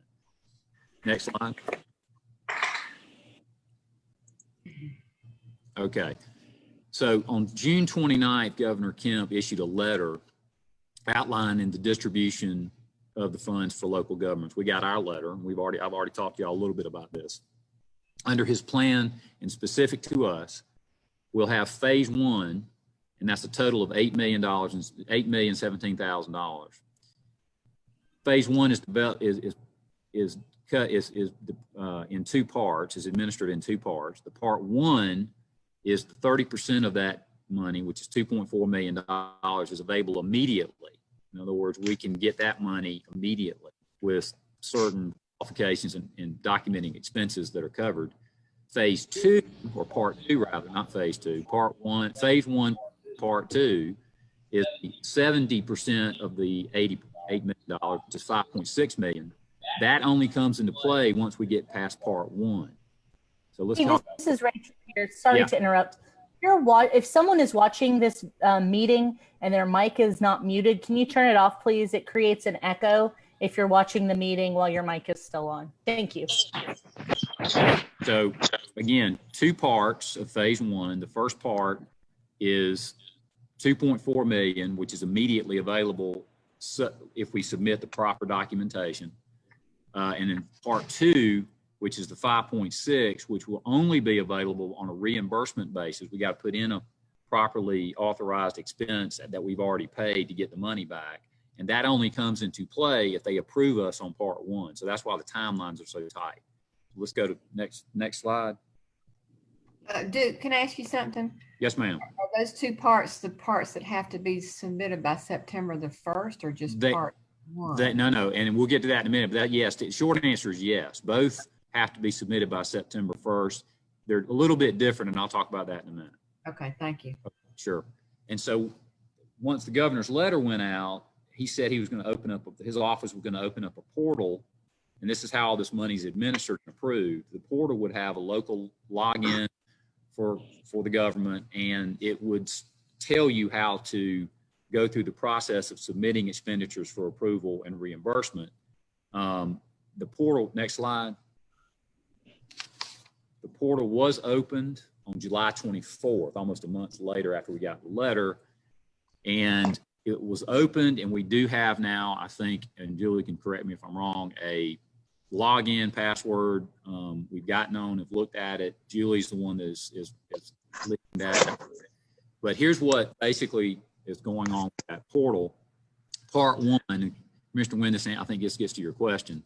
Yeah. Part 1, which is the $2.4 million, we have to submit actual money, that is receipts we've paid, that are eligible receipts under the CARES Act. And they have to be submitted and approved, not just submitted, but submitted and approved by September 1st. That's why it's such a short deadline. Wait a minute, when you say and approved, who's approved? And that is, they confirm, that is the state confirms that they are eligible expenses under the CARES Act. They're necessary, they're COVID related, we did not budget for them, and they were spent between March, obviously since March of 2020. So they have to say, yes, these are eligible expenses and therefore we're going to pay you back the money. That means that's what the approval is. Now, once we submit the documentation, and Julie can talk about this more detailed in a minute, and I know our office is full of paper with a lot of the documentation. Once we submit part 1 documentation of expenses and the approval has been given by the state, part 2 kicks in. Now, we also have a deadline of September 1st for part 2, but as you recall, we can spend all the way to December these funds if they're eligible funds. So we're obviously, what do we do in part 2? Because we haven't spent the money yet. That's totally reimbursable. That 70% is reimbursable for things that we submit between now and December. Well, obviously we don't have receipts because we haven't spent it yet. So what do we have to submit? Well, we submit requests. They're in a kind of a broad format. And again, Julie can talk about this more intelligently than I can because she's handling it.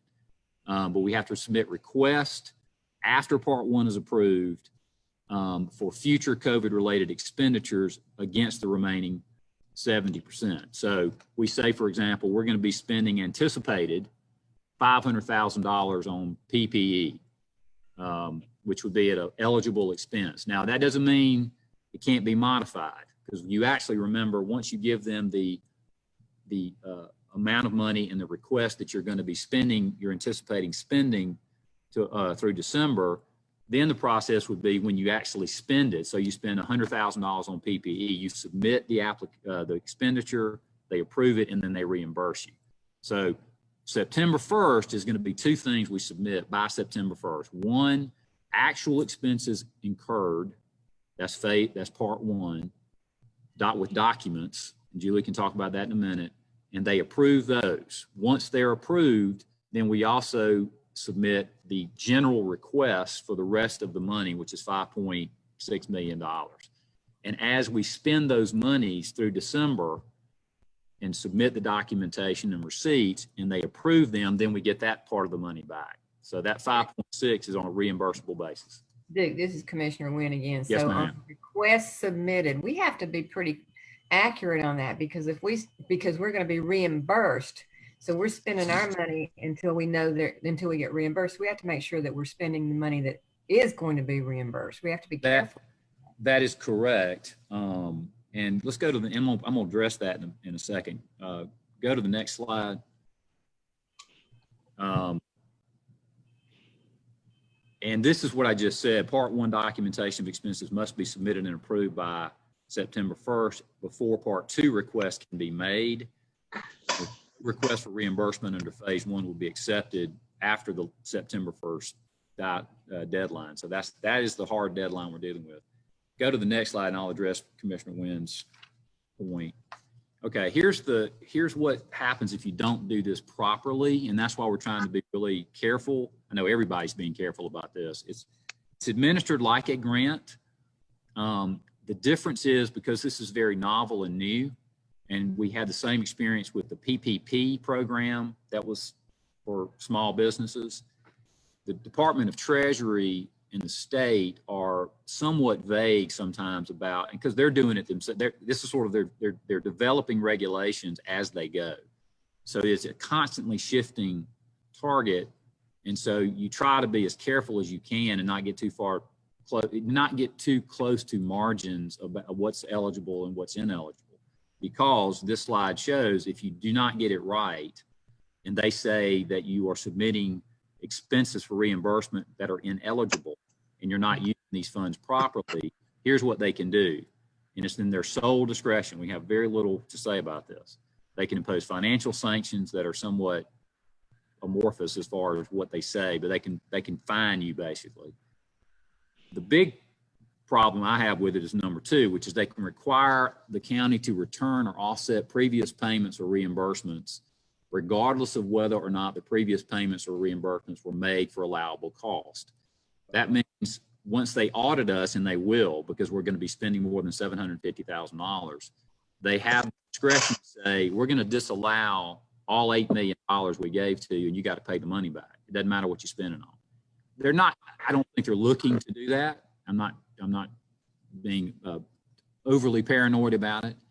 And I do think as long as we stay within our lane and stay with good record keeping and solid justification for the expenses, we're going to be fine.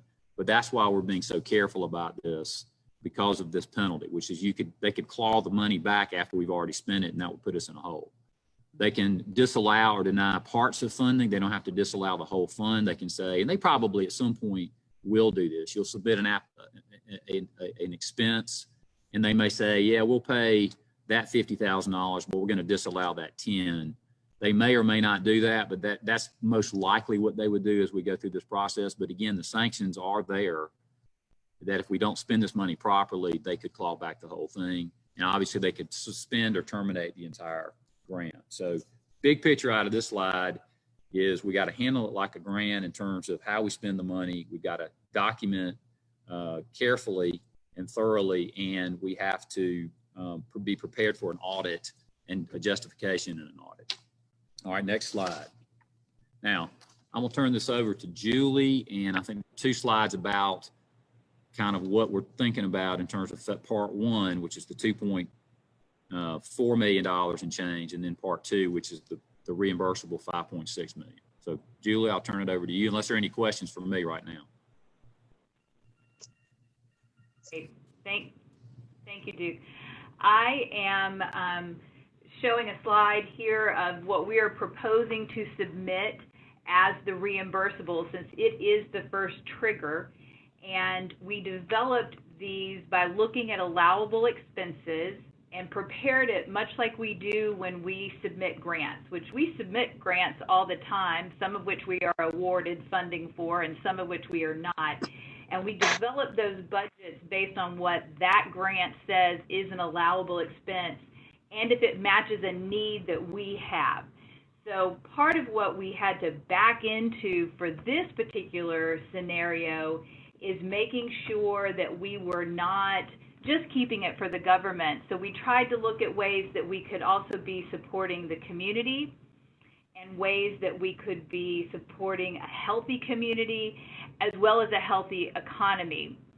And so we kind of broke it out into 3 scenarios of things we wanted to be looking at. But as the regulations came out in more detail, we realized how important this first round needed to be expenses that had already been incurred and that were also allowable expenses to be reimbursed. So we first looked at some costs that we had in government and looked at something that we felt was very comfortable and would be accepted, such as PPE. So what we have already purchased for PPE for our employees and what we could purchase in this month of August would get us to a good number that we felt like we could submit, and that you'll see is at $203,752.10. But we also know that we could allow more people to work from home if they had the right equipment. And so we have asked IT, and they have prepared the list of most needed replacements so that we could allow more employees to telework. And you see that that's a large number. And when we're trying to get to that $2.5 million, basically this week, so that we can submit and get some feedback from the state so that we might have a chance to submit for the remaining 5.5, we're grateful that we have this opportunity to try to help assist, keep folks at home when they can with this telework equipment. We are looking at medical expenses that we have paid for employees that have suffered from COVID. So the insurance claim side that we've paid out, we know that it's important to clean all of our public buildings, and we've asked and had outsourced folks come in and do some of that for us, and we anticipate that that will continue. And then we have overtime for public safety, which I want to speak about just a little bit, because then we get into this question of what overtime have you already budgeted for? And certainly we do budget for overtime in public safety. So we took last year's FY19 actual overtime expenditure in public safety and compared it to this year's expenditure during the time frame of March until July and found the difference, but then we had to back out $52,000 that we had already received from a JAG grant to help cover some of the overtime so that we could get to a better number. And then we added in the fringe benefit that's based on the FEMA number that we submit anytime we have a hurricane and we look for reimbursements from overtime. So it's kind of a complicated step process, but we feel good about that number and we feel good about submitting it, that would be something the state would accept. The emergency sick leave and the FMLA childcare are two things that are named in allowable expenses. And again, we use the same process of the time frame between March and July, pulling the codes that HR set up for emergency sick leave and the FMLA childcare that are COVID related, and then added the fringe benefit number that we use when we do FEMA reimbursement. Julie. Know that Julie. Yes. This is Joe Allen. On your first round reimbursements, where would the $700,000 be that's coming out of general fund for the PSAs, for our public service announcements? That's a good question, because these have to be expenditures that we've already incurred. So since you all have recently approved that, we have not paid any invoices on that PSA yet. So we've had to go back. It's in the second round. You'll see more money identified in the 5.5 that we're going to recognize. But these are expenses that have already incurred, and this is what we have to submit first. Okay, because I know we already done the commercial and everything and sent it in, and sometimes they want you to pay up front. That's the reason I was just asking about that. Thank you. Yeah, I appreciate that. We do have some contracts, but we don't have the invoices yet that we've paid for that. Okay, thank you. The emergency recovery planning, that is also named as an allowable expense, and you heard earlier from Spencer Hawkins that he was able to identify how we could get that going pretty quickly, and then we brought that contract back to you like we do when we have previously done these grant procedures. And food delivery, we've had some people who've been able to provide some receipts, again, because this 2.4 has to be money we have already spent and can submit receipts. And public health has River's Edge and Department of Public Health have just been tremendous in being able to provide some of their receipts of expenses that are that they have incurred that we feel very comfortable submitting, and that $644,000 again really helps us get to that $2.4 million number. The PPE reimbursements is one that we kind of have plugged in there at the moment, and looking to see if we can find some receipts to fill that number. The attorney providing technical assistance, I feel like we've got that covered, and we're going to try and ask that we can get reimbursed for the increased solid waste contract that we've incurred when our entire department was out and we got behind on some things. So you'll see that brings the total number to 2.5. I'm trying to give us a little bit of cushion, so if one of those they had a problem with or took out, we would still meet our basic 2.4 number, because our understanding is once you've submitted and at least 2.4 has been recognized, then we can move on to the second phase, which is the 5.5, and ultimately it would be our goal to do all of this correctly before September 1st and get approved for all the 5.5 expenditures so that we could go ahead and maybe have more of that original possible allocation of $26 million. So this is the first round reimbursement. Does anybody else have any questions specific to this? Julie, Commissioner Wynn, just a small question because it's the smallest item on here, but food delivery, remind me what that was again? It can be anything that is delivering food to residents. So whether it's your Meals on Wheels program or your food bank or your or nonprofits that are delivering food, it's very general. Okay. Thank you. Thank you. Yeah. All right, can we go to the next? Yeah. In the second slide, you'll see these numbers look more like just budget numbers that are round because we are projecting what we think are reasonable expectations of what we could submit and spend.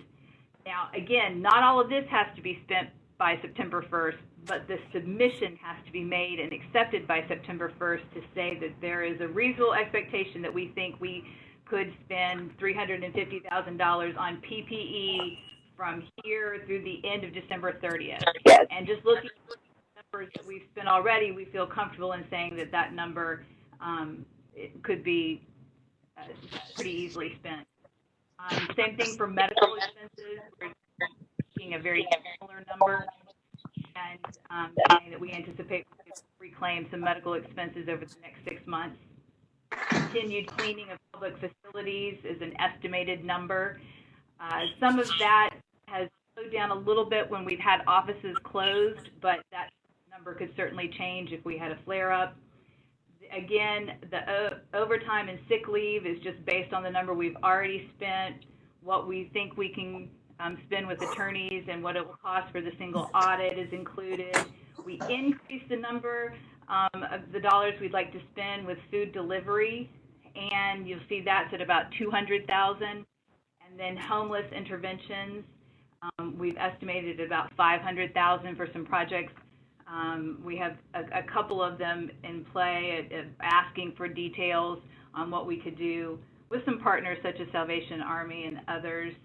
Public health, again, they've been so great in turning in some numbers so that we feel very comfortable with the request from River Edge and the Department of Public Health from here to December. Any hospital requests for additional testing equipment, testing supplies, some of the things that they could do, certainly with the Department of Health, to have contract tracing. They have provided great numbers, and we feel very good in saying that we could spend $2.5 million in that area. Distance learning, we've reached out for some additional information because this is one that we have to be careful we don't overlap with any other federal funding, and make sure that we're doing something that's community focused that helps, but we are waiting for some additional information to really hone in on that number. The Centerplex has already gotten us some great quotes on what it would take to really make the buildings more contactless, whether that's point of sale or at the sinks, having waters that you don't have to turn the knob, or entering the door, or different. They have a variety of things that could be really, I think, a gold standard in how we move forward in kind of healthy buildings. This is Rachel. Sorry to interrupt again. Whoever is moving around, if you could mute your mic, please. We're getting a lot of interference noise that is coming over Julie talking. So sorry, Julie. Carry on. Thank you. What? We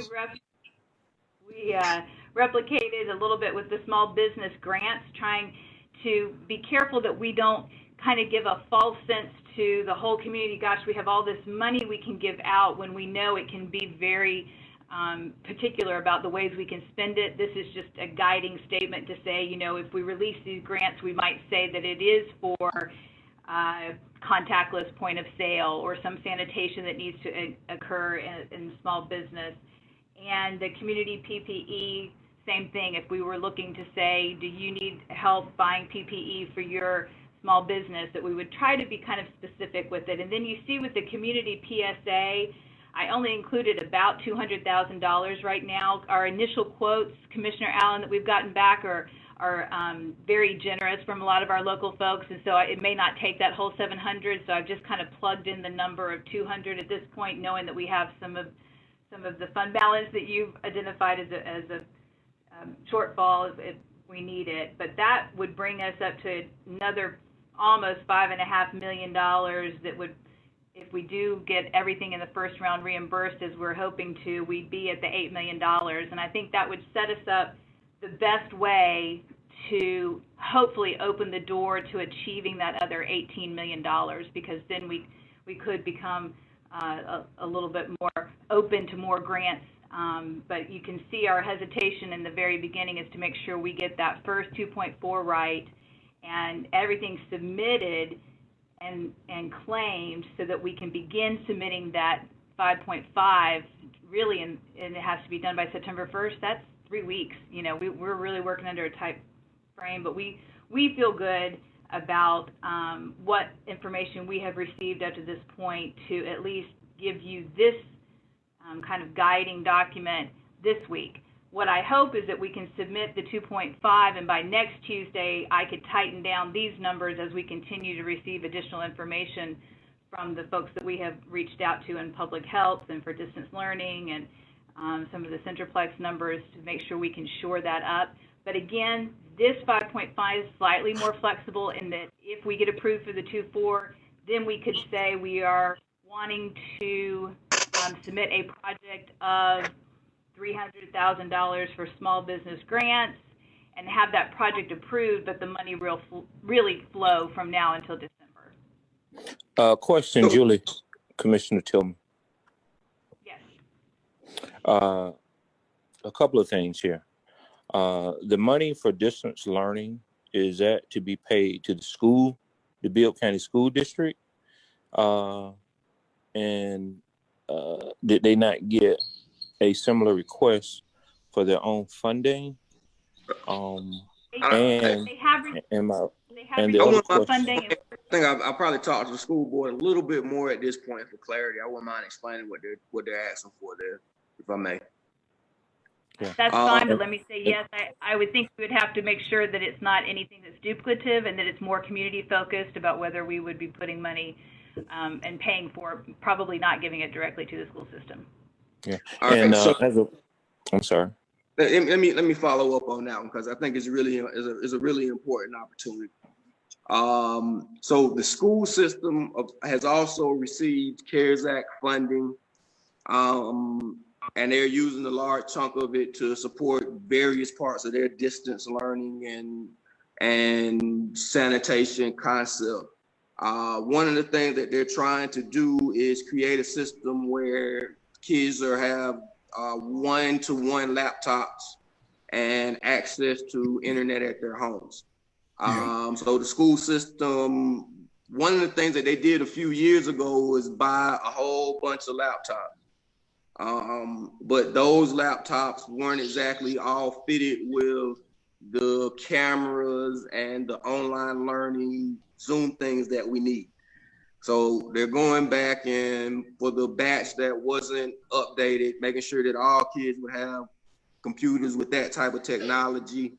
But the part that they're running short on is the actual internet access. So there are a lot of programs, like let's take Connect to Compete, for example, that provides low-cost internet to low-income families. But one of the provisions of the Connect to Compete is that you never had your account go into default.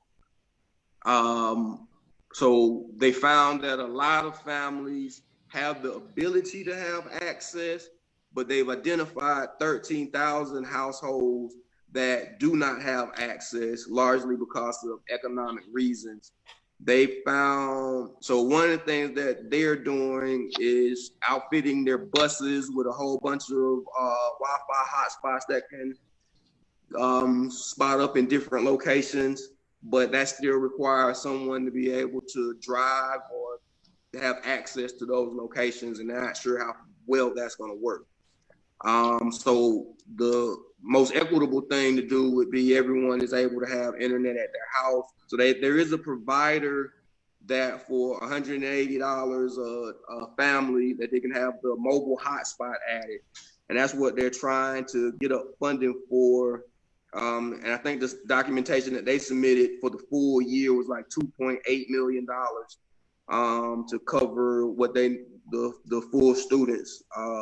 I think that's part of what Julie is working on, is getting that number down and see what it's like to do it over 6 months, and to ensure that there aren't situations with that 13,000 where it's 2 or 3 students in a household that's being calculated, to narrow the number down from there. But I think it's an opportunity that transcends education. I think it's an opportunity to help with educational achievement, but also the internet, providing internet to that many families that apparently don't have it in our community, provides economic inclusion opportunities and a duplicity of other things that right now the school system is not hasn't been able to find funding for. And Mr. Chairman, just to add to that, I have a meeting today with Cox, who continues to want to be a partner in this. They recognize that it is an affordability issue. So I'm meeting with them today at 2:30 to talk about other options also with that affordability issue. So the recommendation, one of the big recommendations from talking to Lori Rogers and the school board is they could waive that requirement that you couldn't have gone into the default or had a late bill to qualify for that $10 a month program. So they've already extended it to $500. If you owe less than $500, it is a waiver. But we're going to talk about all those options today at 2:30. Yeah, I get what you offline before that because it's important detail. All right. I have two questions, if I could jump in here right quick. Number one, to the county attorney, would it be appropriate to have a motion to approve the submission of the part one expenses that Julie went over and broke down? Because if we need to do that before we meet again, would that be an appropriate motion to submit the phase one, part one expenses, about $2.5 million that she itemized and went over? The only reservation I have about it is that, Julie, are those hard numbers? Are we going to, could something come in that you change? Something could come in, it would change with some of those bottom three, but I feel like if because this budget is actually more than the 2.4, we have a little bit of a wiggle room. So now that we can have receipts. Mike, just as a clarification question, answer the mayor's question. So if the commission, it's not required legally, but if the commission did approve, of course, the commission, what the commission wants to do, but if they approve the part one, phase one, that is the first part, that would not keep you from submitting expenses within that dollar range. Is that right? I make that motion, Mr. Mayor. Julie, is that right? I'm comfortable with that. I'm fine with that. That's fine. It's up to the commission. Yep. Good. Then we've got a motion to go ahead and approve the submission of the phase one, part one expenses that Julie itemized in the approximate amount of $2.5 million that she went over. Got a second to that? I'll second that. And got a second by Wynn. Discussion. Commissioner Watkins, did you have something on that? Yeah, for the part one, in terms of the distribution of funding for part one, I have no issues with, so I support that. I do want to talk more about the distribution of funding for the remaining 5.5 million. I'm sure we'll have a lot more conversation. I have something I want to change in that figure, so I'm sure we'll have a lot more discussion about that. But this is just for phase one, part one, the $2.5 million that Julie went over. To go ahead and submit that, see if it gets approved. That then would allow us to move into phase two and start putting in, requests for. I'm sorry. Phase one, part two. Correct. All right. Is there further discussion on the motion? If not, all in favor of submission of the phase one, part one expenses as outlined by Julie, the $2.5 million, 75% aye. Aye. Opposed, say no. Okay. Julie, you're good to go then on submitting the 2.5, and then, I have an update on that part one. According to the financial policies, whenever I do an emergency purchase, I need to update commission. And I believe that everyone would agree that due to COVID, that justifies as an emergency for some situations. Due that everyone is trying to get the same resources, especially when it comes to PPE. I've asked legal to give me a letter which will suspend the procurement when we try to identify PPE, and I've instructed EMA, Spencer Hawkins, to go out and buy as much as we can. So over the last month, he's done that.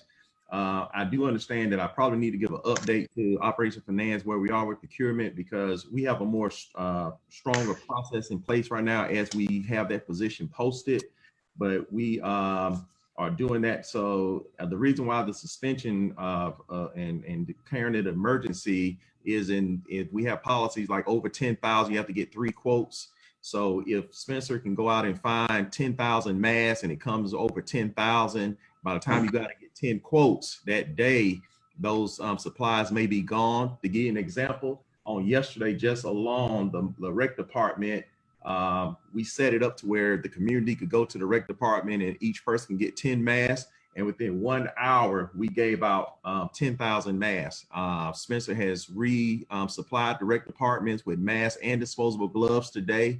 So as we identify those type of supplies, hand sanitizer, masks, what we call the PPE, I've authorized EMA to go out and spend it, get the receipt, submit that to Julie, because all that is reimbursable under the CARES funding.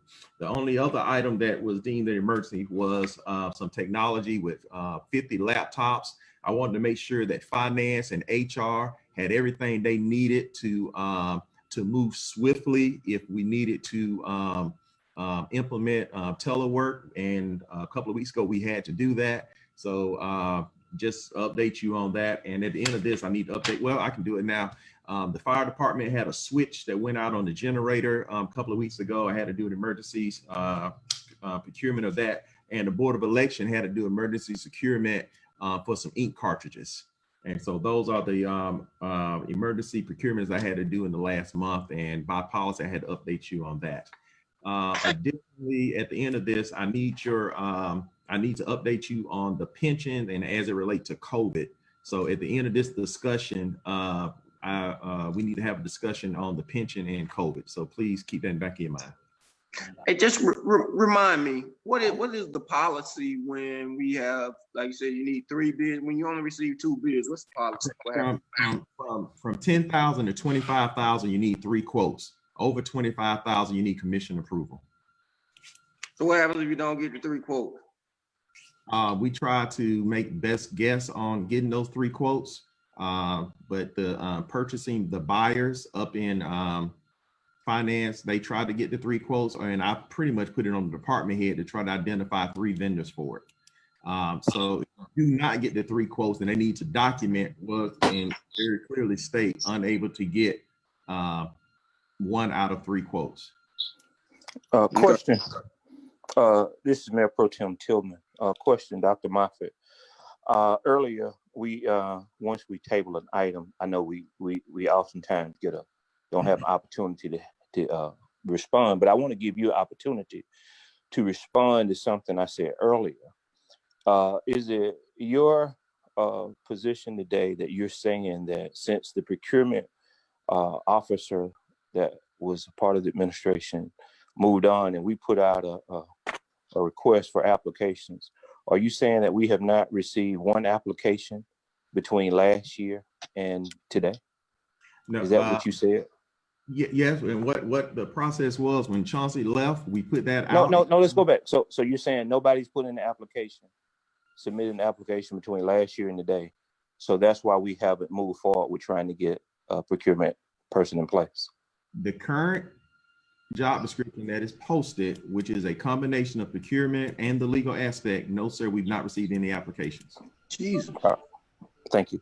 Mr. Mayor. How has it been posted? And this is just a question. This is to Mr. Mayor. Mr. Mayor, I'm Yes, headed sir. to your office to submit and show you an application that was submitted, sir.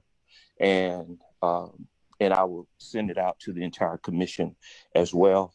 I'm going to do an open records request on other applications. And if this is accurate and true, then Mr. Mayor, these are certain things that we have to deal with. Okay, and I'll so be at your office within the next 2 hours, sir. If I may explain the process, I think I can clear up what you're addressing. Let's delay that and Mr. Mayor, have a discussion. I don't know what Mayor Pro Tem is talking about. I will be at your we'll office find in out. 2 hours, sir. That's fine. That's fine. Well, that's fine, sir. We've got the 1 o'clock meeting if we can get through with that. So immediately following the 1 o'clock special call meeting, we want everybody to be on that. Is there anything else we need to talk about as far as the CARES Act funding is concerned? Can I add one thing? At this point, huh? Can I add one thing? I know that Commissioner Watkins has some amendments for kind of the phase 2, but would it be possible for us to have this same presentation next Tuesday and get some more information, and Commissioner Watkins and I will work on some of the similar lines we've been on, and then deal with that Tuesday? I would say yes at pre-commission. We'll try to put it on pre-commission so that we can update it and then maybe even take action if the commission approves it at the full meeting that night. Okay. Mr. Watkins, Okay. is that okay with you? And you'll reach out to me and we'll work on some more numbers? Say them again. Is that acceptable to you for us to work on this for next Tuesday for the part 2? Yeah, if y'all want to change it up. Yeah, we'll just see where we are. I mean, the only thing Julie's asking is, can we have a follow-up meeting on this at pre-commission next Tuesday? And I said, yes, I think surely we can work on it between now and then. I don't know if we'll have anything that's in final shape by then, but certainly with time being of the essence, we can keep working on it, right? Yeah, Yeah. Okay. If there's nothing else about the CARES Act funding, then that we've reached the end of our agenda, and we'll adjourn the committee of the whole and the next committee is facilities and engineering. Mr. Mayor. That's yeah, Michael. I'm sorry. I have there was a question that came up yesterday from we've had some people contact HR about a component of the CARES Act. It's not related to the funding program, but we've gotten some communications that have gone out from Nationwide regarding our 457 plan about some people that could borrow against the CARES Act. I remember you. I remember I was supposed to bring that up. You were right. I'm sorry. And we've got go ahead, because this is about the CARES Act. Yes, sir. Indirectly, it's not so much about the funding. It's some emergency legislation that's been passed that makes an amendment to pension plans and delayed or deferred compensation plans that allows you to withdraw from those if it's a COVID-related expense. Right, and that's my understanding is that was part of the CARES Act. The CARES Act itself touched on a number of different areas of governance and finance, and that was one component of it.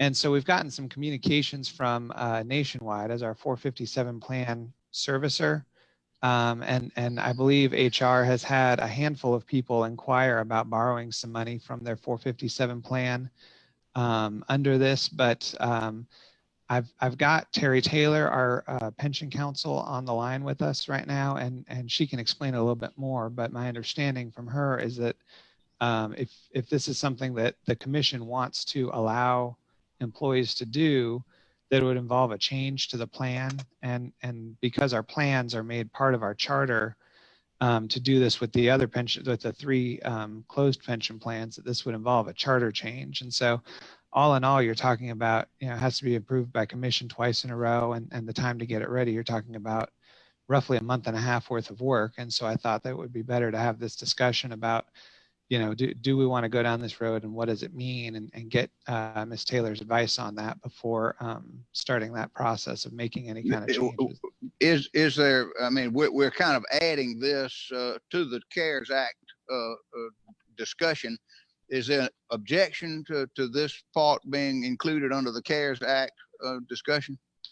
If not, Michael, why don't you introduce the pension attorney that you've got on the phone and let her talk about what we would have to do if we were inclined to make an exception to the fact you usually can't make a loan on your deferred compensation plan unless it's certain specific circumstances. And maybe she can enlighten us on that, and then whether we want to add COVID-related expenses to it.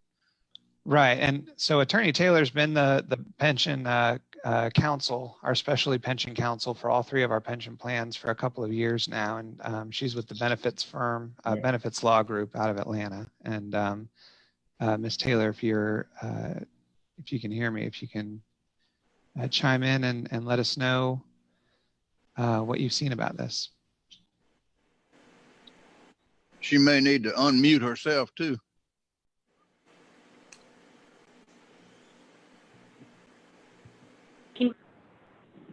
Okay, can you hear me now?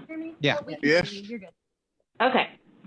The CARES Act offered a couple of different options for your plans.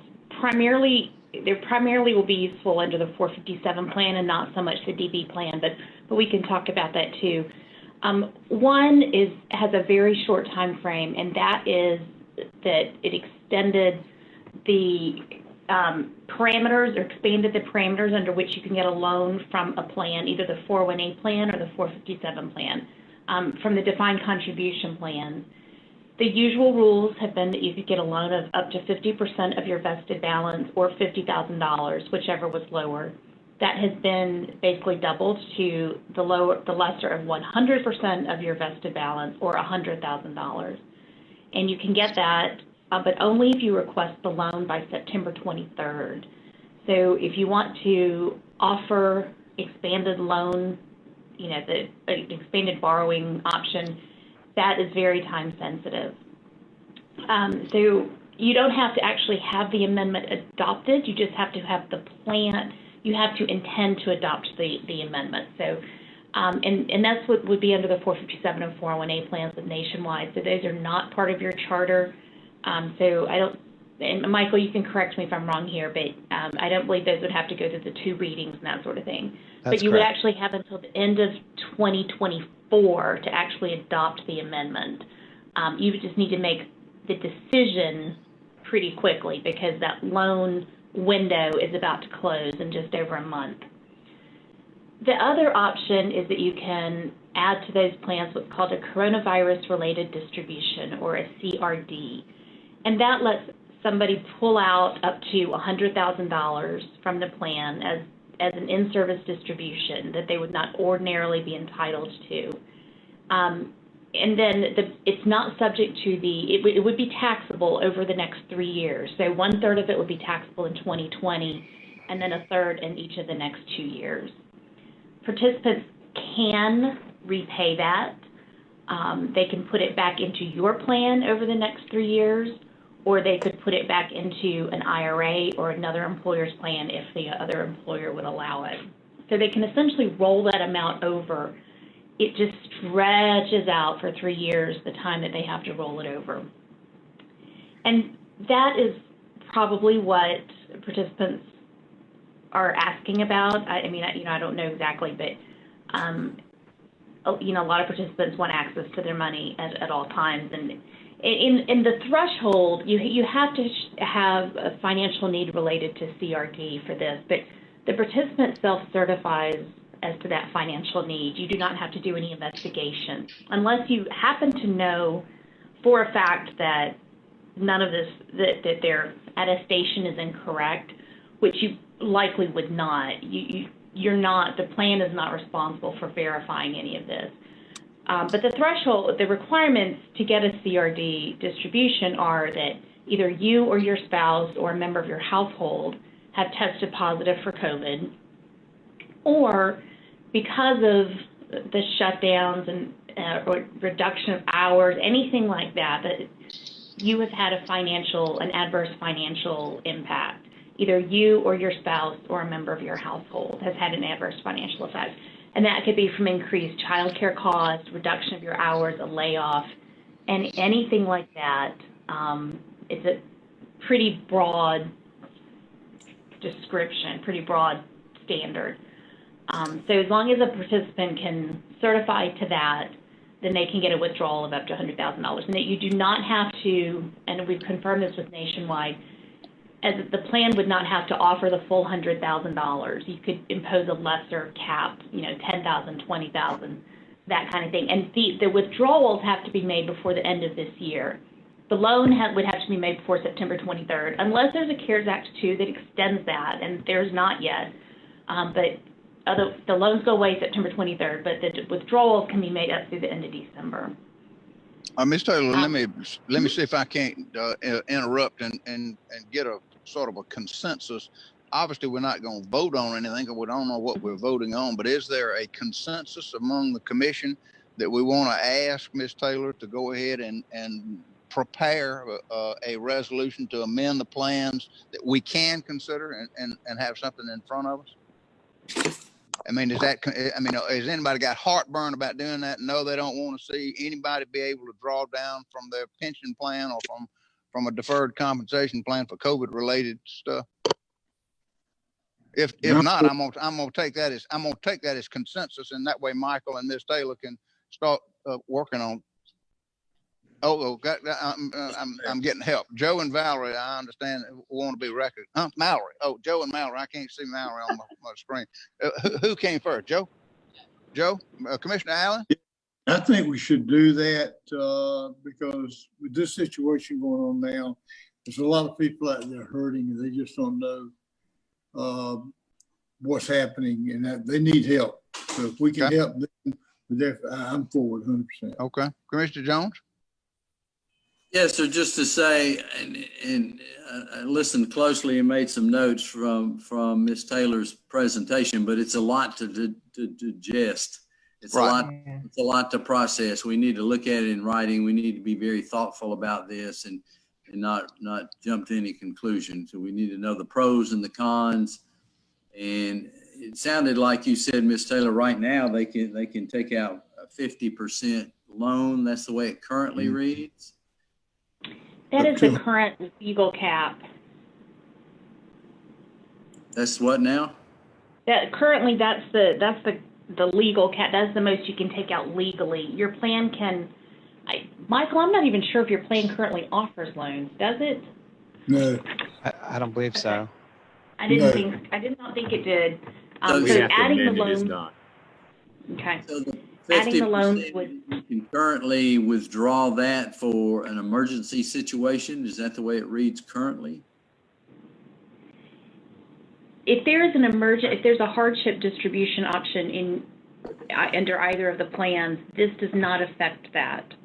If there could already, if somebody is about to be evicted, and there's a hardship, but that's a justification for a hardship withdrawal, and they can already do that.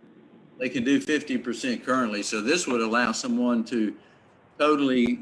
Did you say 100% or $100,000, whichever was higher? Is that what you said? Whichever's lower. Whichever's lower. 100% of the vested account or $100,000, whichever is lower. Okay.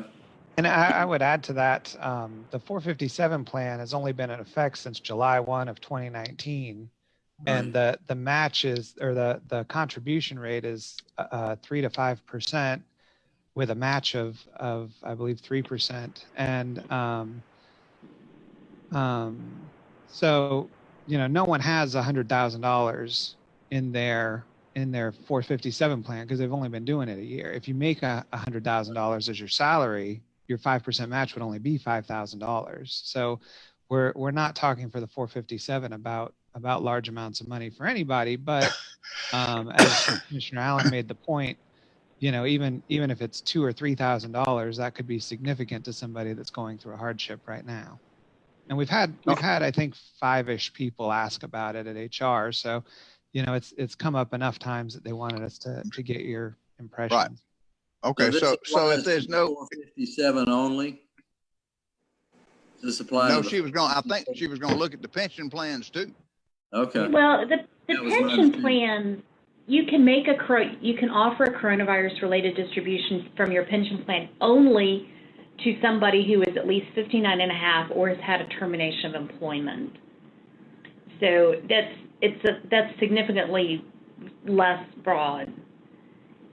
And it is very complicated to offer an in-service distribution from your pension plan. Much more complicated than from your defined contribution plan. Okay, good. Well, so again, if there's no heartburn, if nobody, and we have a consensus about letting Ms. Taylor and Michael continue to work on this and bring us something back that we can look at, then that's what we'll do. Yeah, ultimately it's the employees' money. If they need it and it's an option, I say we make it possible for them to access it right now. These are hard times. Okay. It's not our then with that consensus opinion, We'll ask Michael and Ms. Taylor to keep working. Thank you. All right. Good. Okay. Anything else now to come before us as committee of the whole? If not, the next committee, I was corrected. The next committee, Economic and Community Development, that's Chairman Lucas. So Chairman Lucas, can I adjourn my committee meeting and turn this over to you, please, ma'am? You certainly can. Good morning. Good morning. We're going to call the Economic and Community Development Committee to order. The members are Lucas, Schlesinger, Bivens, Shepherd, and Watkins. The first item is the approval of minutes from the previous meeting. So moved. We've got a motion. Is there a second? Second. A motion and second to approve the minutes of the previous meeting. Any discussion? If not, all in favor of approval, say aye. Aye. Opposed? All right. The next item is open container authorizations, and this is sponsored by Commissioner Larry Schlesinger. It's a resolution approving a temporary expansion of Macon-Bibb County's first Friday open container authorization. Great. Well, I'll start out, and I'm going to hand off. You know, business downtown amongst our restaurateurs and the bars is, you know, fairly, you know, iffy. And I think we want to do everything that we possibly can to enable them to stay in business. So I'm going to turn this over to Emily Hopkins from Newtown. This is really from where the request came. So Emily, I think you're on the line, if I'm not mistaken. Yes, I am. Okay, great. All right, so why don't you lead off, and I don't know whether you have any other speakers or participants with you, but everybody needs to hear what I've already heard. Yeah, we do have some speakers with us today. Of course, Josh Rogers from Newtown is here, and Alex Morrison from the UDA, and Macon-Bibb Economic and Community Development. We also have two business owners who are on the Zoom today, Brandon Lawler with JBA, which is a bar and music venue at the corner of MLK and Poplar, and Jeremy Jackson, who's the owner of Daiquiris and More, which is on 2nd Street. And he's opening a new concept, Crave Scratch Kitchen, which is a new restaurant opening on Cotton Avenue. So we asked them to join us today to answer any questions you may have from a business owner perspective. But we wanted to present this expansion of the ordinance because a lot of our, as y'all know, our small independently owned, our local businesses have been affected very severely by COVID-19. Bars and restaurants alone in downtown Macon were grossing $1 million in sales prior to COVID-19. So that is a really significant number that has a huge impact on sales tax. And of course, with having to shelter in place and lower capacities and things of that nature to protect the public safety of our community, a lot of these businesses have suffered. We at Newtown have conducted a survey in May asking business owners how COVID-19 has affected them. And we had about 32 people respond to that. And 50% of those businesses reported that they lost 100% of their income in the month of April due to the shelter in place. 28% reported that they'd lost 75% of their income, and 13% reported that they lost 50% of their income. So that just kind of puts into perspective what is going on in downtown Macon alone with our small businesses. So the purpose of this ordinance is to support our businesses, give them another opportunity to sell things, especially our bars who have been impacted because they did have to close and weren't able to do any sales through March, April, and May, and they were only able to reopen in June. And we think that this is another opportunity also to promote social distancing in our downtown district by having the option to utilize open container. People can take their drinks from restaurants and bars and go sit at the outdoor seating that Newtown has added to our public spaces. We've added 24 different tables and chairs and seating areas in downtown Macon along Poplar Street, Mulberry Street, Cherry Street Plaza, and 3rd Street. So we have an infrastructure in place to support this open container where it is something to promote social distancing and also support our small businesses. So that's where we stand. We're happy to answer any questions or concerns. And if you'd like to hear from Brandon and Jeremy, I'm sure they can speak to how this would be helpful for them as business owners. That might be helpful. I want to give them the opportunity to speak. Okay, Rabbi, would you continue and chair the meeting, please? I've got to leave the meeting for a minute. Okay, no problem. Okay, so yeah, Emily, why don't we get those business owners to talk to us again? We're just with social distancing and outdoor seating and serving. This ordinance is really intended to make that legal in the downtown area. So yeah, let's hear from some of the business owners who were there. Emily, if you'll hand off. Yeah, Brandon, I see your video's up. Do you want to go first?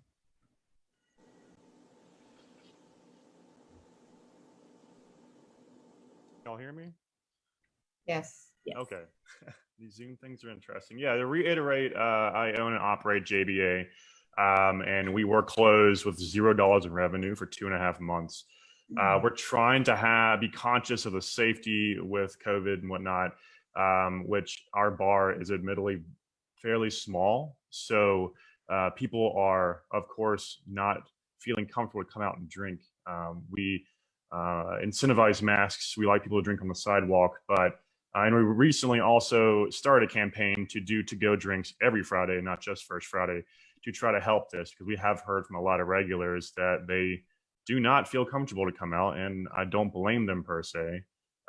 So this move would honestly be a really good thing for us, because we could still conduct business to people who are not comfortable coming out and sitting down or walking in the bar to get a drink. We're around a ton of lofts. People live within a block from us. A ton of people do, and we just want to be able to still do what we're doing now, but in a safer environment. And if somebody can get a drink and walk around, that's ideal for us and them and everybody else. Awesome.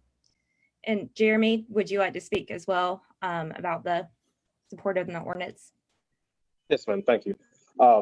Good morning, everyone, as well. And just like with JBA, we're a very small bar as well, only 1,500 square feet. And as we try to always stay in compliance with the guidelines that have been set, we've had to limit the number of patrons we have inside the bar as well. And of course, a lot ask, hey, can we take a step outside and enjoy the patio area? But even that area is very small, and there's not a lot of shade. And as Emily mentioned, out of the 24 chairs and tables, a lot of them aren't just close by to 2nd Street. So of course, patrons have to be concerned about the legalities of actually walking down the street to some of those other areas.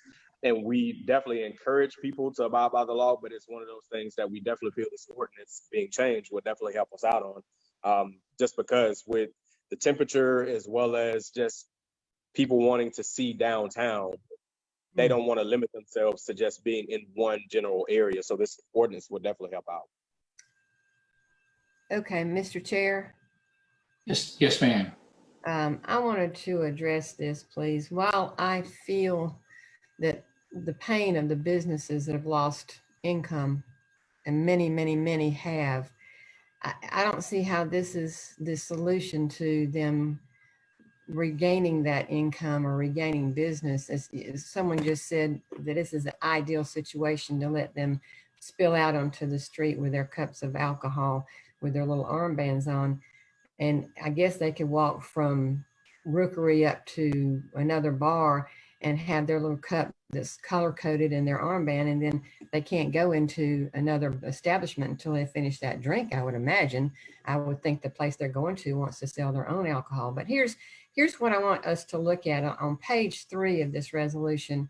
I'm again, guys, I feel for you in your business, but everybody's being hit hard. I just don't think this is a solution. It says, whereas the Macon-Bibb County Commission finds this resolution is necessary and proper to promote or protect the safety, really the health, really the peace, really the security, really and general welfare of Macon and its inhabitants. I can tell you the inhabitants downtown are not feeling safe, healthy, peaceful, secure, and generally good about their welfare, because we've got so many homeless people down there. It gets into another, I know we're getting into another lane here, but How can having alcohol all out, spilling out all out on the streets, not literally spilling out, but people with their alcoholic drinks help with the safety of our community, help with the health of our community, help with the peace and security? It just seems to fly against everything that Newtown Macon wants to do in restoring and revitalizing downtown Macon. I don't think it's the solution. I don't think it's the ideal situation. I think if you can see, I guess can you see me? I'm going to hold up this little thing. This is a little handy dandy cooler. What's to say that these people go into the rookery, get their little armband and their cup, and then they go back in their car and they walk around with their own little cooler that has their beer and their own drinks in it and just refills their cup? How's that going to help your business when they're doing that? And if you want to go to Parish after you go to the rookery, you've got to finish your drink, I would imagine, before you go in there and get another drink. I just don't see the need for this. This is not a good thing for our downtown community. Ask the downtown residents. What we're going to have is homeless people. There's no place to sit. You talk about the chairs, and Josh, you and who else was it at the meeting with me the other day? Josh and where are you? But anyway, Alex was there. Alex was there. You had a meeting the other day with the sheriff's department about the homeless issue. We don't have places to sit down there at night because the homeless people are on the benches on Poplar. They're sitting down there making their houses. I went down there about 6:30 the other night, and the bottom of Poplar, right there at MLK, they were all getting ready, 10, 15 of them laying out their stuff. Now, where are people going to go with their drinks if those seats are taken up by homeless? I just don't see this as a good solution. Again, I feel your pain. I understand what everybody's going through in the way of lost income. And this is just not the ideal solution to this. This is too much against what we're trying to do. And we talk about not approving alcohol licenses. We got so many of those. And we talk about calling our convenience stores vice stores because of the sale of alcohol and other things. And now here we're talking about expanding using alcohol out in our streets. I just don't feel this is the right decision right now. I yield. Okay. Who would like to respond? I don't know whether the legal department would like to respond, Alex or Josh or Emily. I mean, I just say it does work very well in New Orleans, though. It reminds me of a New Orleans. This is not New Orleans. This is not New Orleans. It is not Savannah. It is not Atlanta. This is Macon. I know our music is way better. It is way better music scene in that place. Don't be joking about this. I think it's a serious thing. I'm not joking. I'm not joking. But yeah, I'll let the business owner that works downtown, maybe you can speak. Well, so right now we're paid up on our taxes and we can't pay the city unless we make sales. And I don't think this is an issue for First Friday. And the homeless, to touch on the homeless thing, because I see that all the time because it's right across the street from us. Yep. They are there right now because in the past so many months, nobody's been out. So they've kind of taken over. The more people that come out, they might get more comfortable and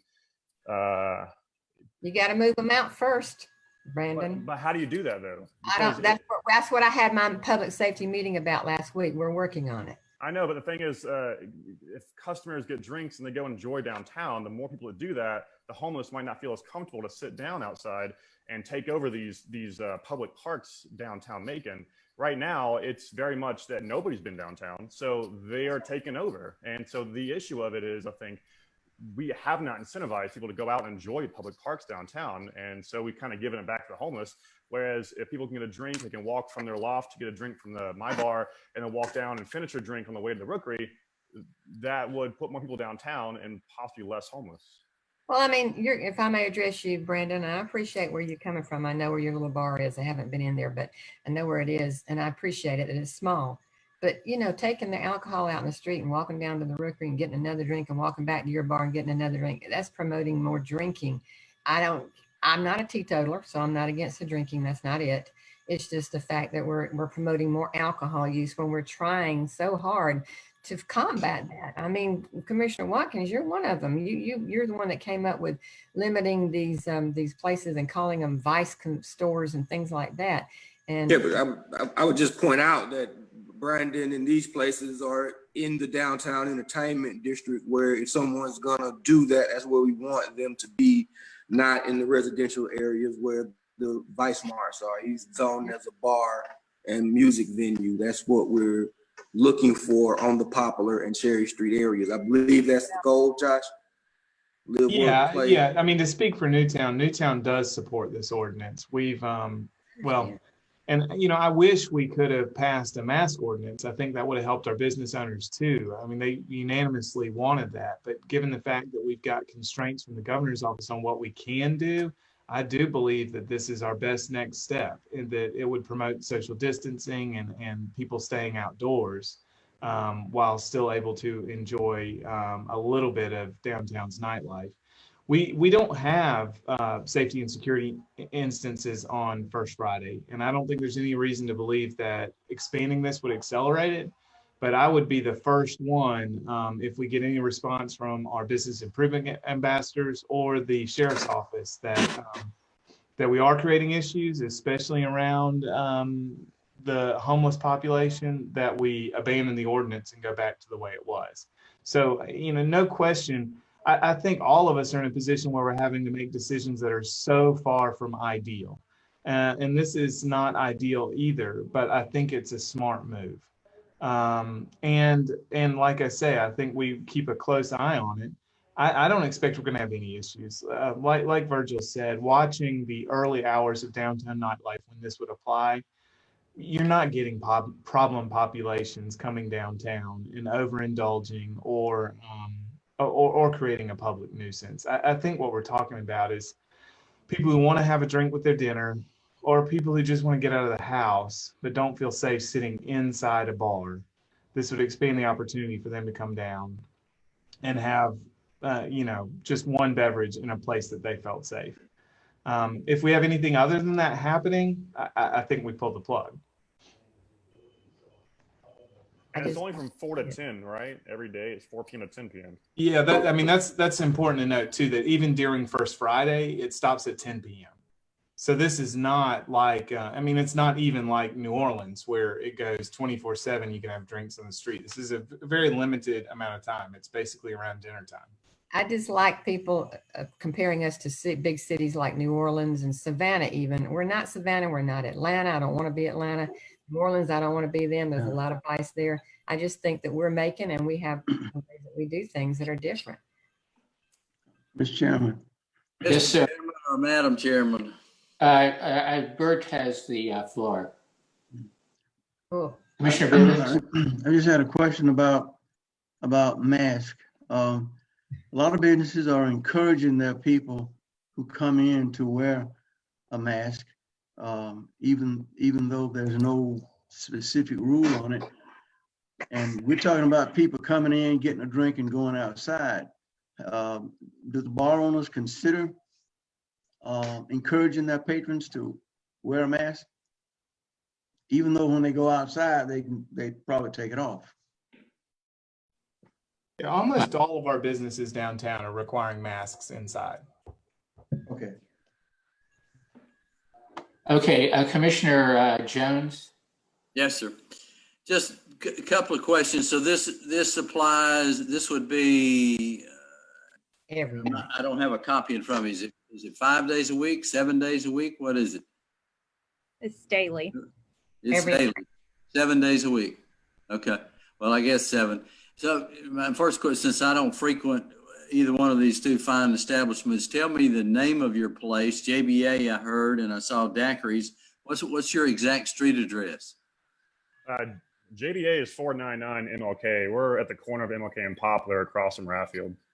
Okay, I know where you are. How about Daiquiris? And we're located at 327 2nd Street, right next to the Hardware Capitol Theater, the old El Camino location. Okay, so I know where you are. So do either one of your establishments serve food? We don't yet. We tried to, but because DPH is not doing inspection or walkthroughs, we're kind of at a standstill with that right now. You're just strictly a bar? Correct. Okay, how about Daiquiris? Yes, sir, that's what we're actually working on now.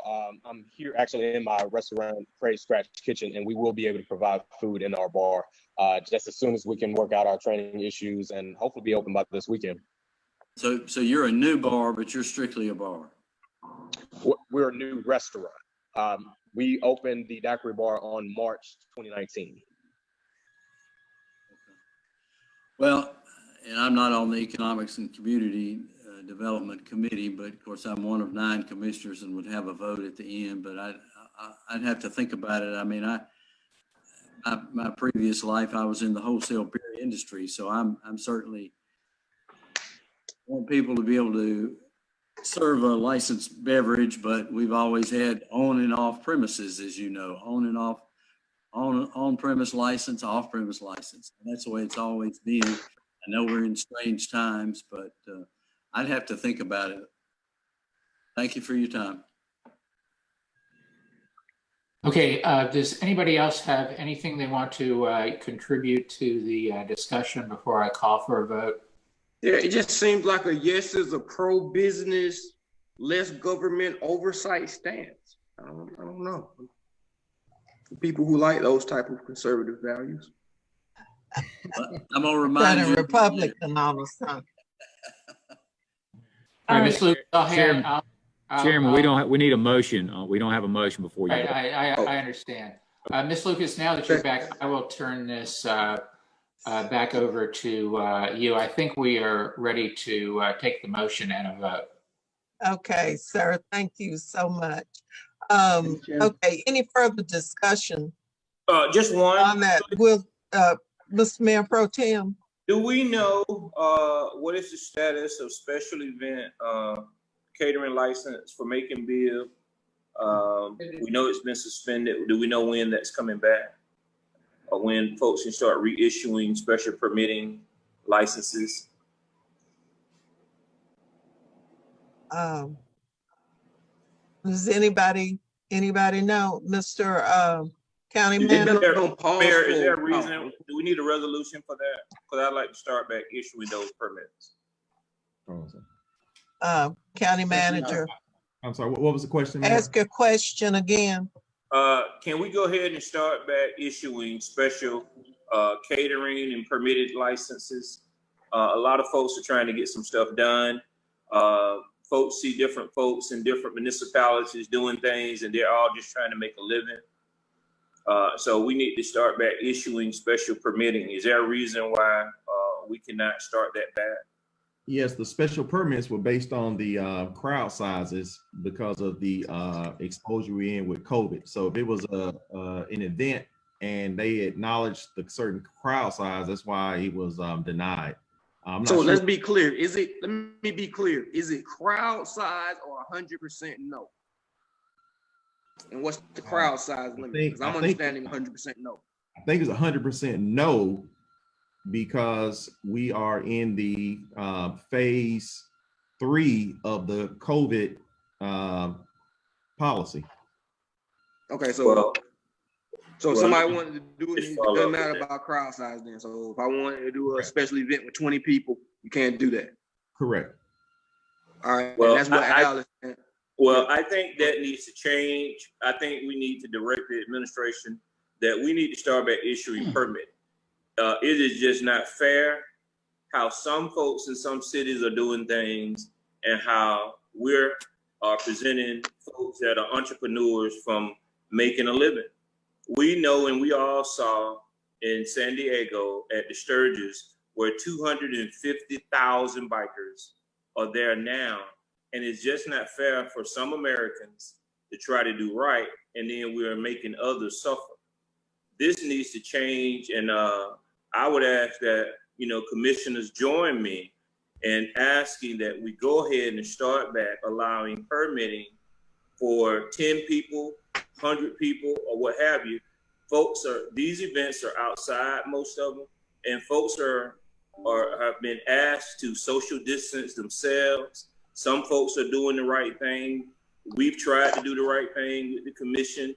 And so we cannot continue to hinder folks until we wait for a cure for coronavirus. Okay, Mr. Mayor Pro Tem, I think you had me on your side until you started mentioning the motorcyclists who are going to have some serious infection rates. So you have, I was kind of teetering. We're going to take one more. I think I saw Commissioner Wynn's hand, and then we're going to entertain a motion. Thank you, Ms. Chair. I appreciate it. Thank you. Well, we got off the track of what this whole thing was about when Mayor Pro Tem.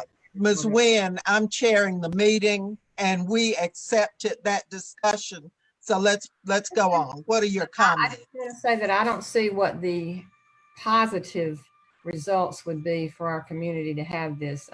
Commissioner Lucas, you are one that advocates, you don't drink, I realize that, and that we are concerned about the amount of alcohol being distributed in our community.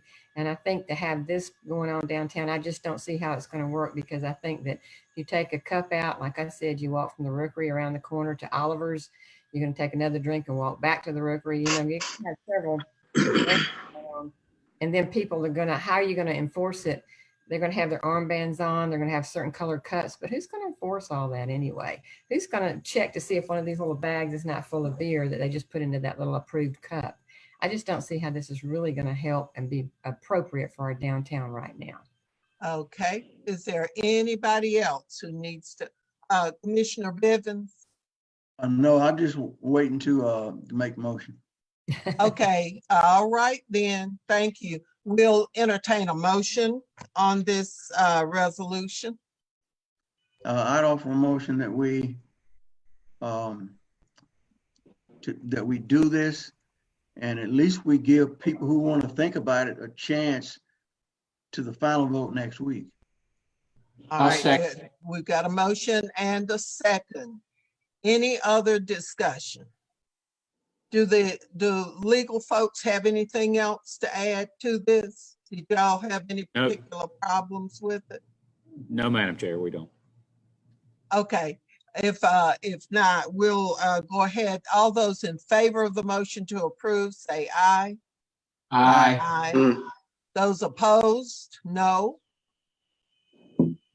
All right, that sounds unanimous to me.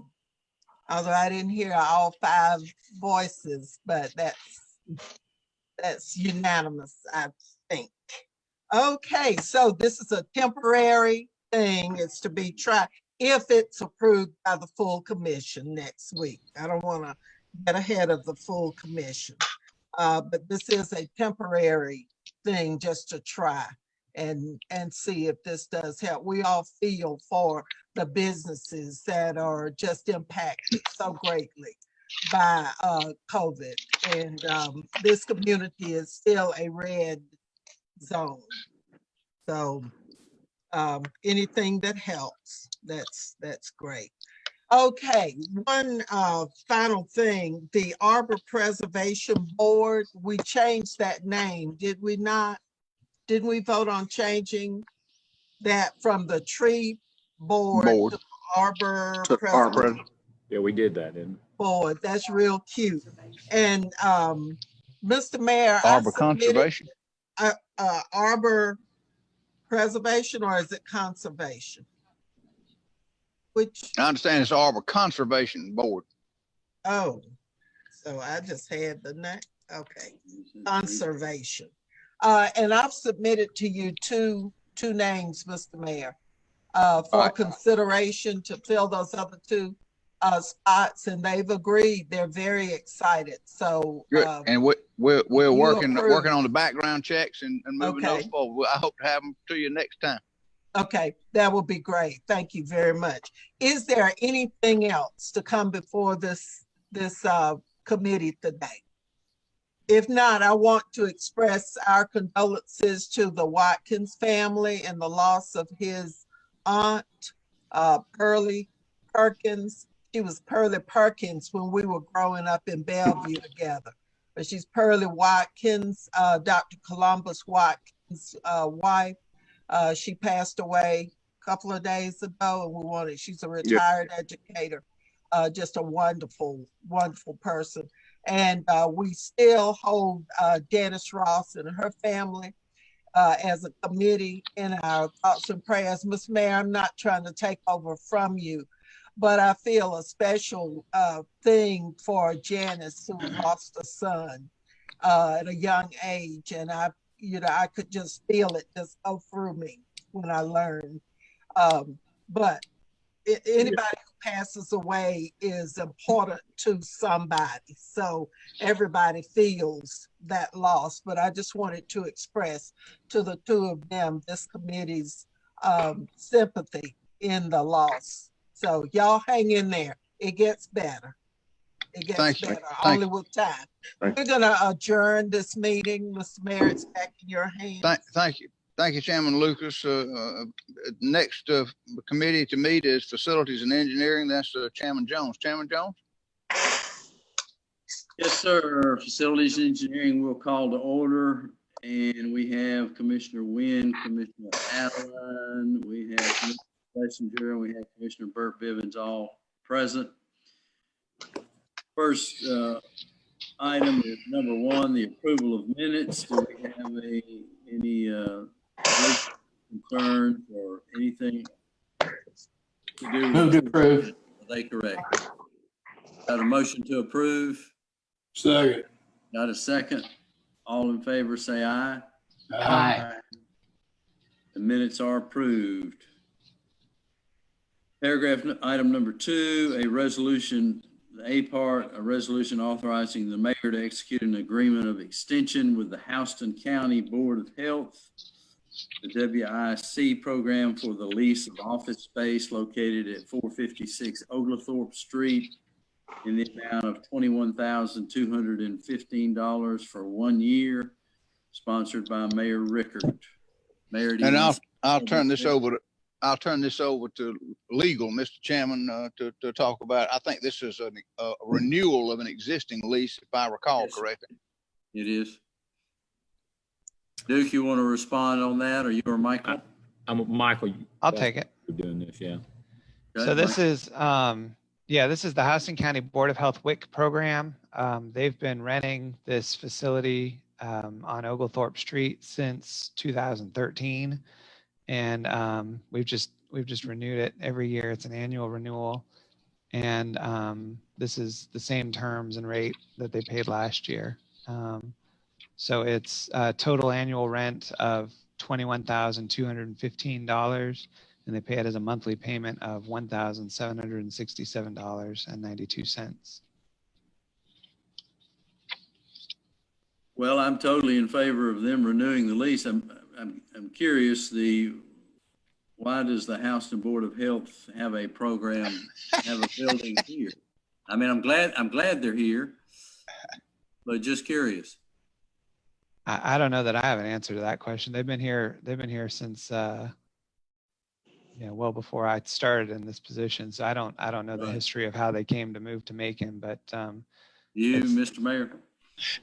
No, sir, I do not. I would hazard a guess to say that the WIC program is probably multi-county. Exactly. Yeah. Right. And that's it.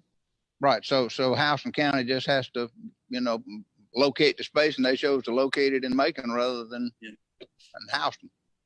Maybe more centrally located, I guess. Okay. Well, I'm glad they're here. Do I have a motion to approve that lease agreement? So moved. Mr. Chairman. Got a motion and a second by Wynn and Allen, I think. Any further discussion on that? If not, all in favor say aye. Aye. Those opposed, same sign. The motion carries. Number B, a resolution authorizing the mayor to execute a lease agreement with A.T. Holt Company at a rate of $350 per month for the use of the vacant lot located on Walnut Street Lane alongside the courthouse to be used for authorized county parking, sponsored by Mayor Rickard.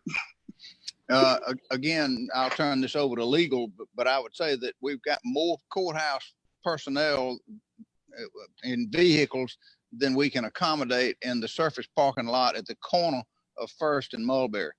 So this is on the other side of the alley. It's a small parking lot that about 8 or 10 cars use. Some folks from the solicitor's office, I think, park there.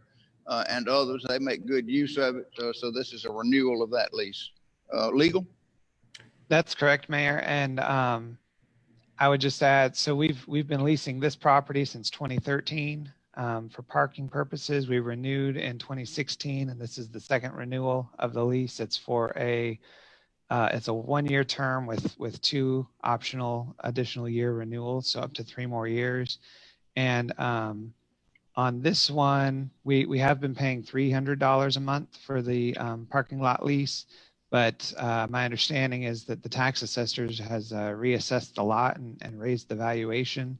And so because of that, he's asked to go up to $350 a month for rent. Sounds reasonable. Any discussion on that? Anybody want to make a motion? So moved. A motion by Schlesinger, second by Wynn. All in favor say aye. Aye. Aye. Those opposed, same sign. B, resolution passes. Item C, a resolution authorizing the mayor to execute a lease agreement between Macon-Bibb County and James Hatcher, doing business as Hatcher Farms, for the lease of approximately 184.48 acres of clear zone land located within the Middle Georgia Regional Airport to be used as agriculture land in substantially the same form as attached hereto as Exhibit A, sponsored by Mayor Rickert. Mayor? Again, thank you, Chairman. This is to lease some of the clear space so that they can plant hay. There are certain restricted crops that you cannot plant. The FAA says you can't plant stuff that attracts wildlife into the clear zone and all that kind of stuff, but it can grow hay.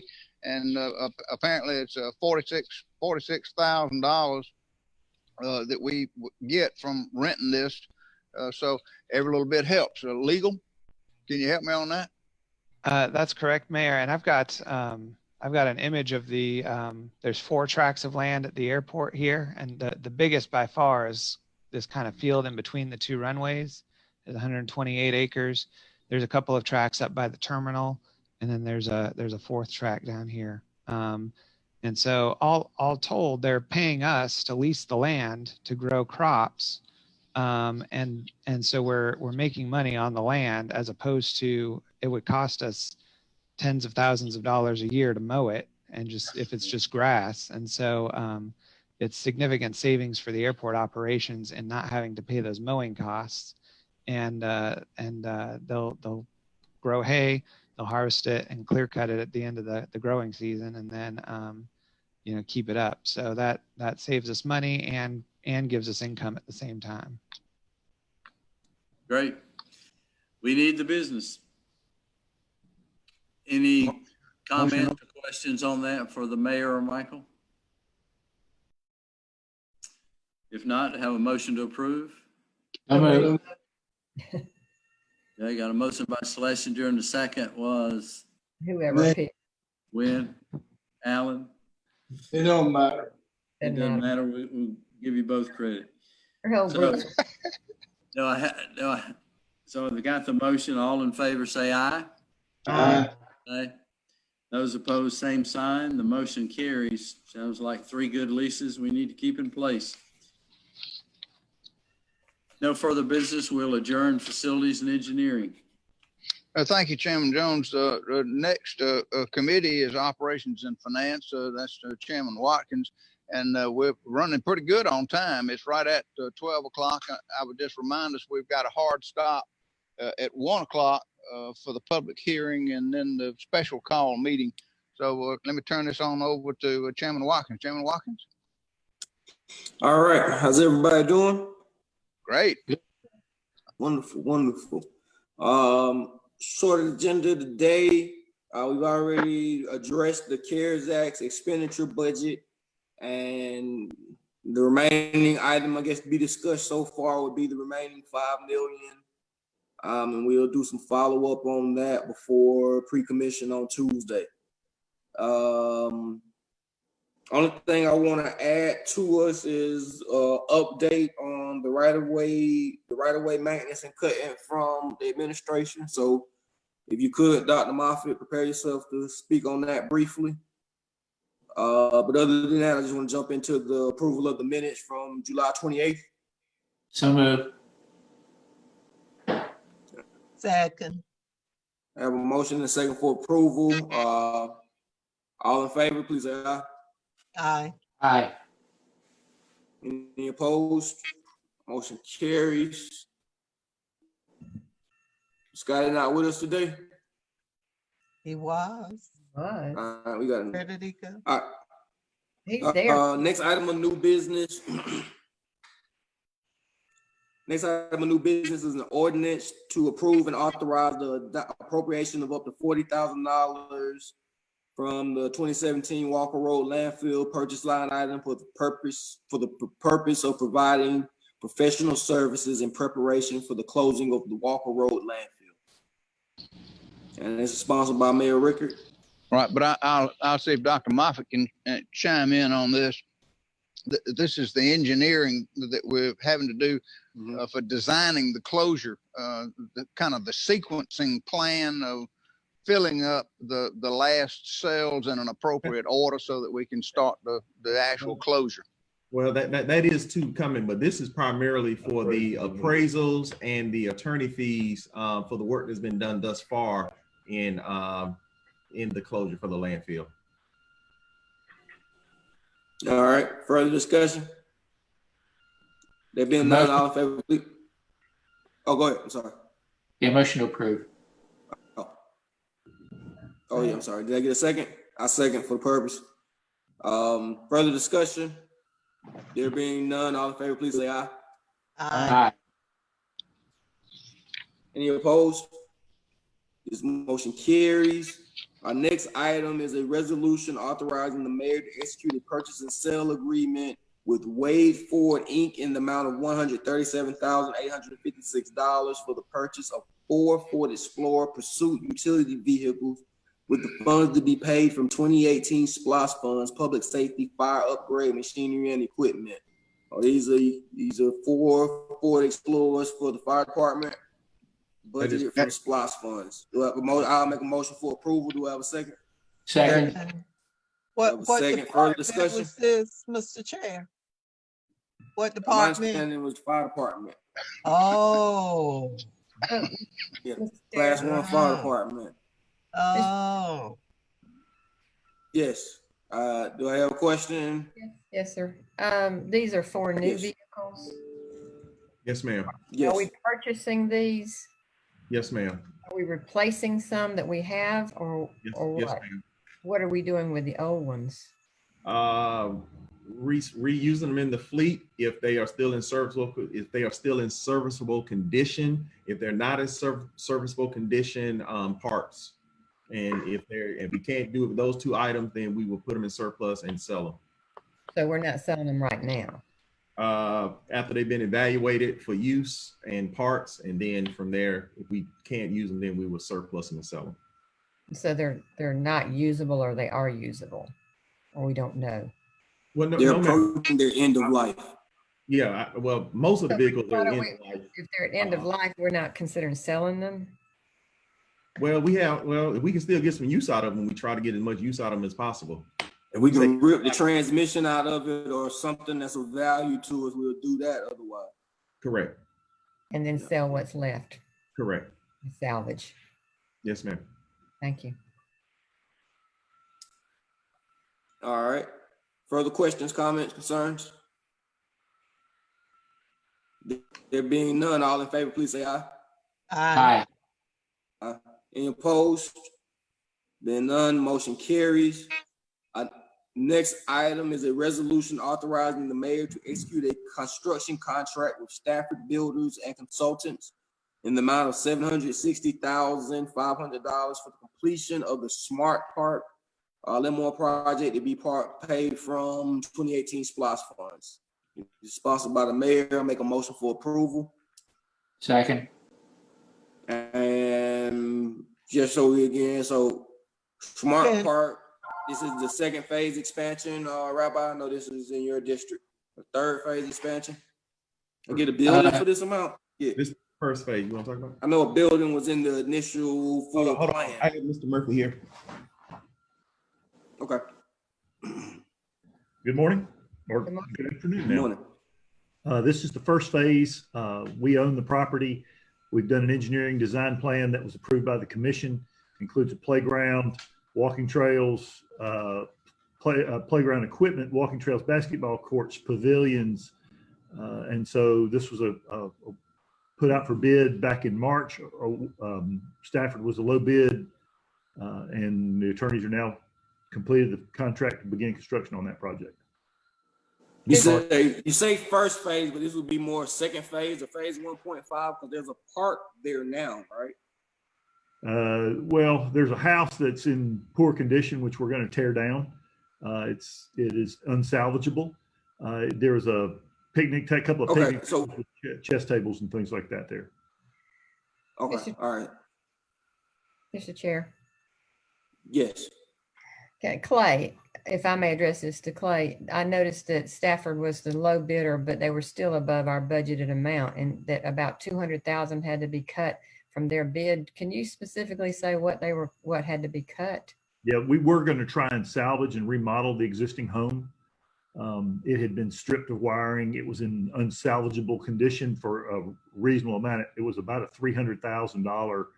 The original bid was about $280,000 to renovate that home, and it didn't make any sense to do it. We're going to have Public Works tear down the building.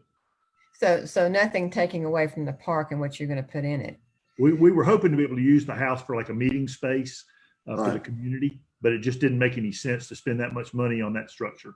Good to hear you using your brain on that one. I wanted to ask where this park is. I'm not familiar with that. It's near the intersection of Glenmore Avenue and Houston Road. Houston Avenue. Avenue, right? Yes, okay. Avenue. And we are already in, this is phase 2, as Commissioner Chairman Watkins said. 1.5 maybe. Well, no, Commissioner, and I wish I had my book. It's in Julie's office. This was the amount of money we had budgeted for the smart park there. And I don't, right off the top of my head, I can't tell you, but I could, if you gave me a second, I could go get it from Julie. But it was about 800. I think I had about $850,000 for that park location specifically. Okay, but we're in phase 2 of it. No, well, actually, I think what we acquired some of those parcels, and that should have been phase 1 when we acquired title to the parcels. I think this is the first improvement to the parcels, other than maybe the demolition of some of those blighted houses that were there. So we acquired. This is the actual first work being done on it. Besides the first improvement, I would say. Yeah. Is there currently a park there? No, ma'am. Yes, sir. It's cleared. Okay. Nothing's there.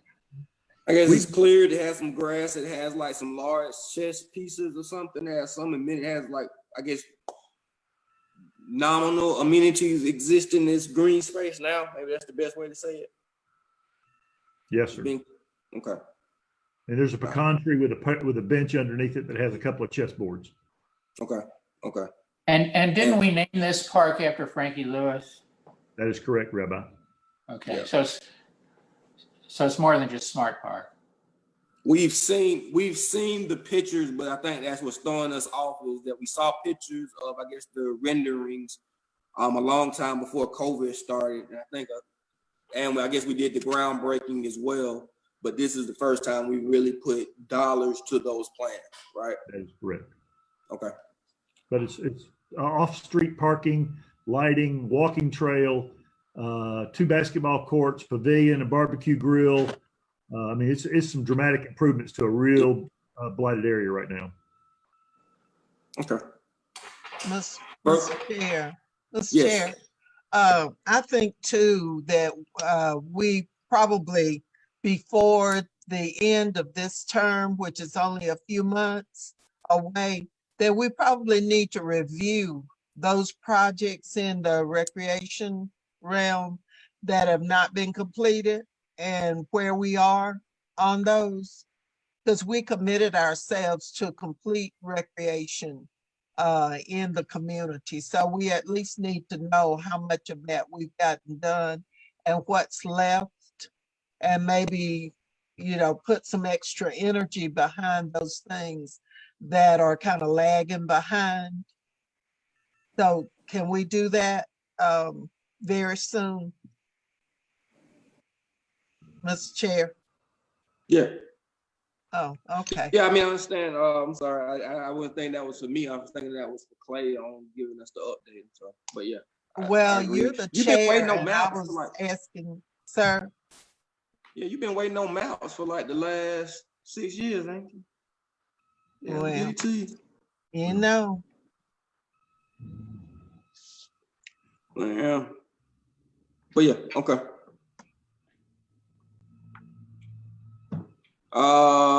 Further discussion? There being none, we're back to the main motion of the 760,000 for the smart park. All in favor, please say aye. Aye. Any opposed? This motion carries. The next item is item D, an ordinance to amend the Superior Court clerk's budget by transferring $7,827 from various line items to various salary and benefit line items to fund salary increases for various positions in the Superior Court clerk's office. Now it says various, and it says Superior Court clerk, but I know it's last time we were here about 13,000, and we took that off the table. And I didn't actually read this one because I just assumed it must have been some type of typo or carryover. But the number is different, so I'm nervous on what's about to be said. Well, no, sir. It is pretty straightforward. Again, due to financial policies, if she moves money within her budget from the different categories that have to be approved by commission, you're absolutely right. Last week, you did approve a salary adjustment that was over the threshold that was, and according to policies, you had to approve. She has submitted some adjustments in her department, which total about $7,406 above her current salary. She would like to move that from an operating line item out of an insurance account line item into her salaries line item. That's less than 10,000. Why do we need to approve it? Because the financial policy says when it's going from one of the three categories into another category, it has to have commission approval. And it's coming from operating category into the salaries category. So, Mr. Chair.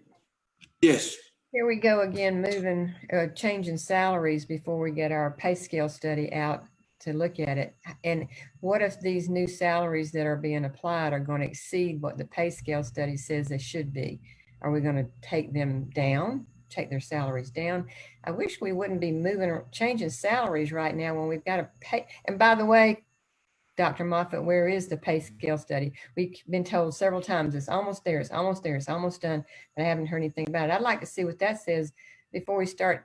I don't know why this particular department is moving money around and giving people raises right now. I know the money's there, and I we'll probably have to look at what we're budgeting for the insurance that they are taking. They didn't use, so it's over budgeted. So we'll have to look at that.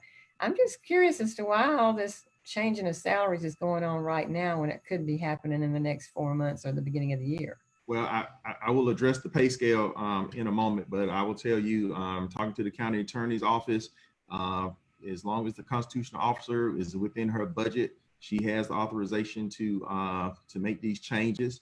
I agree that we do in the process of the pay scale, but if she deems and evaluate her jobs at this level, then she has the sole authority to do that.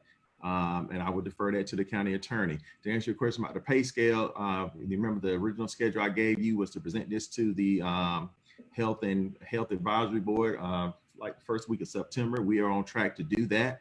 The company has finished the evaluation of all the jobs.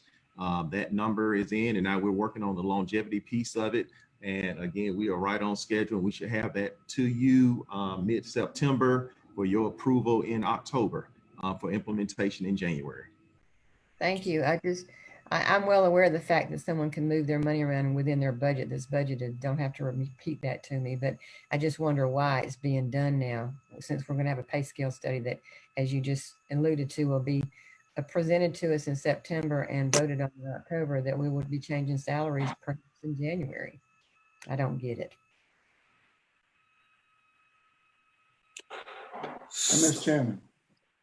Yes. Chairman, these funds for insurance, are they going to be needed in the future? Well, that's what I want to know. Well, she indicated to me that she identified a savings there that she could apply these funds. That's what she told me. But we know these savings gonna be there. You know, I mean, something happen where you could come back and say, okay, well, now I need this money for insurance and it's not there. Then what? That's. Thank you. So, and just so I'm clear on that, because that's a little red flag for me as well. So this is health insurance costs. No, sir. And we're able to predict the savings 2 months into the fiscal year? No, sir. This is not health insurance. It is surety bonds. Security bonds. That's not health insurance. Yeah, it's security bonds. But could we not need that in the future too? And just to clarify, it's called reason why I say insurance, because it's called insurance security bonds. Again, in talking to the clerk, she indicated that she would have the savings in this line item that would compensate that. All right. I would just like to, hey, Ms. this Woodford is is Rachel, just y'all. logging on. Yeah, that's what I was going to say too. Ms. Woodford just logged on. Well, and just to clarify, it's called reason why I say insurance, because it's called insurance security bonds. Again, in talking to the clerk, she indicated that she would have the savings in this line item that would compensate that. All right, and walk me through. Good afternoon. Oh, it's too many people talking. Ms. Woodford just logged on. All right, thanks. Just to clarify, we're about to say insurance, because it's called insurance security bonds. Again, in talking Could everyone just pause for a second? I gotta. Hey, Rachel Gamble here. I need to remind everyone, if you are listening to this meeting outside of the meeting itself, like you have Facebook open or something, please keep your mic muted because it creates a loop and an echo, and then we'll hear it 10 seconds later. So just remember to look at your mute button. Thank you for that, Rachel. That's what I was catching. It was like Keith repeated itself 5 times on my end. And I last thing I understood was he was giving the explanation of the insurance and surety bonds. And I think the next follow-up was the relation to, and I see that Dr. Woodford is Clerk Woodford has just logged in. Maybe you can give us a little bit of detail of what is happening and why is this a necessity at this moment, and why can't we wait until the relationship to our pay scale and these pay adjustments? It is our desire as a system to wait for all pay adjustments until we implement our pay scale. Why does that not work for you? Good afternoon. We discussed this 2 weeks ago at the commission meeting, and it's my understanding that it was approved. It was a motion was made by Ms. Commissioner Lucas, seconded by Commissioner Bivens after thorough discussion and explanation of the same things. This is the same thing. Correct. It was discussed and approved. That's my understanding. But if your question is regarding the $5,000 plus or minus transfer from the surety bond line item to cover whatever shortage or whatever difference, then that surety line item, the amount of the cost of that surety bond insurance has decreased. So I don't foresee that line item increasing anytime in the future. However, if it does, that's beyond my control, but it's my understanding that the cost has been decreased. I've seen the decrease in the numbers, and that should, sustain itself over the next couple of years. As far as why I would like to proceed with this, as I stated 2 weeks ago, pursuant to the case filed by Judge William Self versus Bibb County Commissioners in 2012. I don't have that citation. I believe it's 12 CV 56787, but don't quote me on that. But the county attorney has a copy of that case law because I sent it to him, but they have it anyway. A constitutional officer pursuant to Georgia law, the statutes and the case law that was filed by Judge Self enumerates that a constitutional officer can provide raises for their staff when there is funds available in their budget. This paperwork was submitted prior to the fiscal year, back prior to July 1st. The paperwork was held for some reason. No one ever contacted me or said anything why it was held, why it was not, the funds were not transferred or moved to that line item. And so that put us into this fiscal year, which we had the discussion 2 weeks ago. So when a constitutional officer has funds in the budget, that constitutional officer can in fact give raises to his or her staff. It's my understanding that no other constitutional officer has had to deal with this amount of scrutiny, or I don't want to say pushback, but that's sort of what it feels like since we're at this point yet again. However, I do understand that you all have a job to do, but as do I. And the constitutional officer can manage their money without, and manage their budget, their office, their staff without micromanagement or anything like that. So, you know, it's legal. It's within my rights to do that as a constitutional officer. We have the funds to do that. And that's pretty much it. And as far as the pay scale is concerned, I look forward to seeing the pay scale as well, because my staff is well underpaid for the amount of work that they do.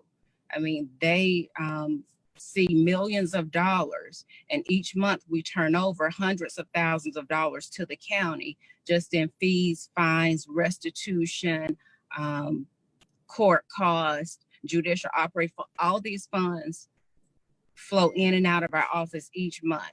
But regardless, and also just a point, the clerk's office has not requested any extra or additional funds in this matter, nor have I done so within the last 8 years as the elected clerk, with exception of furniture for the new jury room. So, but I'm open to any questions that you may have. Yeah. So for clarity for me, last week when we were here, I think the number was $13,000 and it was for one employee. This reads differently. So if we passed it last week, and this might be a question for legal, what am I here doing today? Is this a mistake and a typo on the agenda if I passed it last week? Clarify, last week was a position, and the clerk gave up 2 temporary positions to cover the cost of that, because it was $13,000 plus salaries and benefits, which left $421 available in her salaries line item. The new adjustments are for other positions, but she did decrease one position significant. So it was 5 adjustments there. And once you did the 4 increases and did the 1 decrease, salaries and benefits, there was a deficit of not $7,406. And that $7,406 is what she is moving from her operating account in that security bond line item to her salaries account, which will cover that. So last week I moved $13,000 for the deputy clerk. No, sir, you did not move anything. You approved it because it was over the $10,000 threshold, which by financial policies you have to approve. So that was last week. I approved $13,000. This week I'm doing something different. Yes, sir. And it's for 4 employees. Yes, sir. So and Mr. Chair, yes, if I may, I'm going to follow up on what you said, Mr. Chair, about you asked what was the question was, why are we going ahead and moving this now when we, and we know that Ms. Woodford has the legal right and the ability to do what she wants with her budget. That is true. No question being asked about that. The question is, why do we move salaries now when we got a pay scale study that's coming up September 1? What is that, a couple of weeks from now, being presented to us, and then we'll look at it to be approved in October. And she said she was interested in seeing that too. Well, why don't, my question is just a thought. Why don't you wait to see what it says before changing? But she has a right to do what she wants. But I'm asking the question you were asking, why do it now, Mr. Chair? Mr. Chairman. Yes. I was at the county when Ms. Whipper was talking about what she talked about. She's legally right. The 4 constitutional officers, the money that we give them by law, they can use that money any which way they want to use that money. We know that. And hold on, when I was talking last week, I was talking to the content, maybe she would hold back until we could get the salary out there. She declined to do that. She is within her right. She's within her right to do what she wants to now. The only thing that she has to look forward at is when the new budget comes out, is the amount of money the Board of Commissioners allot her. But then she can do whatever she wants to with whatever's allotted to her division.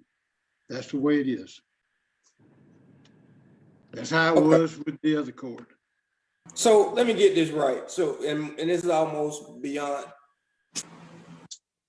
There's, other than the sheriff, what prevents the sheriff from paying a starting deputy tomorrow $4,000 under this law? Like, why can't he do that? He has tons of salary savings. He can do that. We just hadn't done it. And it's my understanding that the sheriff has given raises to certain employees each year. But again, that's neither here nor there because the sheriff is within his right to do that. And I would never second guess the sheriff and how he pays his employees, his deputies. But also noteworthy is that these PAFs were sent to the county for processing before this fiscal year. So when there were, the funds were available. And as Mr. Moffitt stated, one salary was decreased because of a transition in employees, which left monies that I could allocate to these other employees. So, and we're about to move on from this, but that would all, if the sheriff has been able to give raises to his employees in that fashion, that would imply that he was able to do it without coming here to us to have this conversation. But there are quite a few constitutional officers. For all of us, this feels like a weird conversation. I know that the solicitor, I can remember some conversations similar to this. The solicitor is not a constitutional officer, sir. There are only 4 constitutional officers, the sheriff, the clerk, the probate judge, and the tax commissioner. There are only 4 constitutional officers. And just right, you are correct. The sheriff could do that. And and just to back up what the clerk has said, it was a timing issue of making sure that the funds were available. When she did the one last week, the proper process, and I was trying to make sure that process was followed, and she had to go in and eliminate the other 2 positions to cover that. That's what held up this. And so now that that has been taken care of, we move forward with this, and this is just simply moving from one category to the other. She's still within the overall budget. And this is becoming my new concern in this whole process right now. Why is the clerk's office here even when you're telling me in your policy? Because we have a There is policy. a format in your policy where this could have been done without commission inclusion. I'm almost certain of it. And it seems like we've done that. No, sir. Why we are here is because in these 2 instances, and Christy's on the line, she can explain it. The county attorney's here to verify that. Our financial policy stipulates any adjustment over 10,000 has to have commission approval. Any adjustment that goes between the 3 categories of capital, operating, and salary, any movement between those 3 categories have to have commission approval. I'll turn it over to Christy to further explain that. In a situation that you're asking for an example of, probably what would have happened in that situation is if there is a vacancy in a department, someone can fund an increase to another person's salary, a constitutional officer, from the vacancy.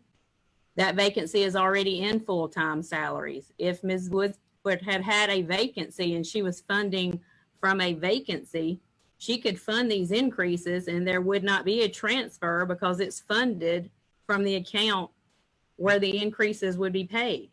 So in the examples that you're asking about, well, why wouldn't someone else, well, how could all these have happened and not been brought to the board? More than likely, they were funded with vacancies from another position and they increased someone's salary and there was no need for a transfer, meaning I would not have had to bring that transfer to the board. Because Okay. it was in a full-time salary. This is not in a full-time salary. Last week's transfer was being transferred from another account. It was over 10,000, even though it was within a payroll line item. That is one example of a transfer that I need to bring to the board. This example is under 10,000, but it was within operating expenses. So I'm required to bring this transfer to the board because it is from one set grouping of accounts into salaries. So that's the difference of why you may have not seen another increase that she's referencing. All right, and I think I'm okay. And last thing, I think I'll have clarity. My assumption is that that office is at full capacity. There are no vacancies in Superior Court Clerk's office. I can't. That would be an HR question, but my understanding from working on this transfer that is accurate. But Yeah, she needs to let you know that. Yeah, it'd be weird if we That had is correct. Okay, okay. That is correct. There are no vacancies. All right. Hence no salary savings. Okay. You need a motion, Mr. Chair? Yes, yes. So move. I'm seconding it. Thank you, Superior Clerk Wolford, for your time today and your explanation of this matter. Thank you. Thank you. Yes, something is off on our policies that something is off on the policy. I know that, and that's what. Yeah, there's a lot off. Yeah, I know that, and that's what's creating our conflict right now. That's it's Mr. Chairman. But anyway, moving on.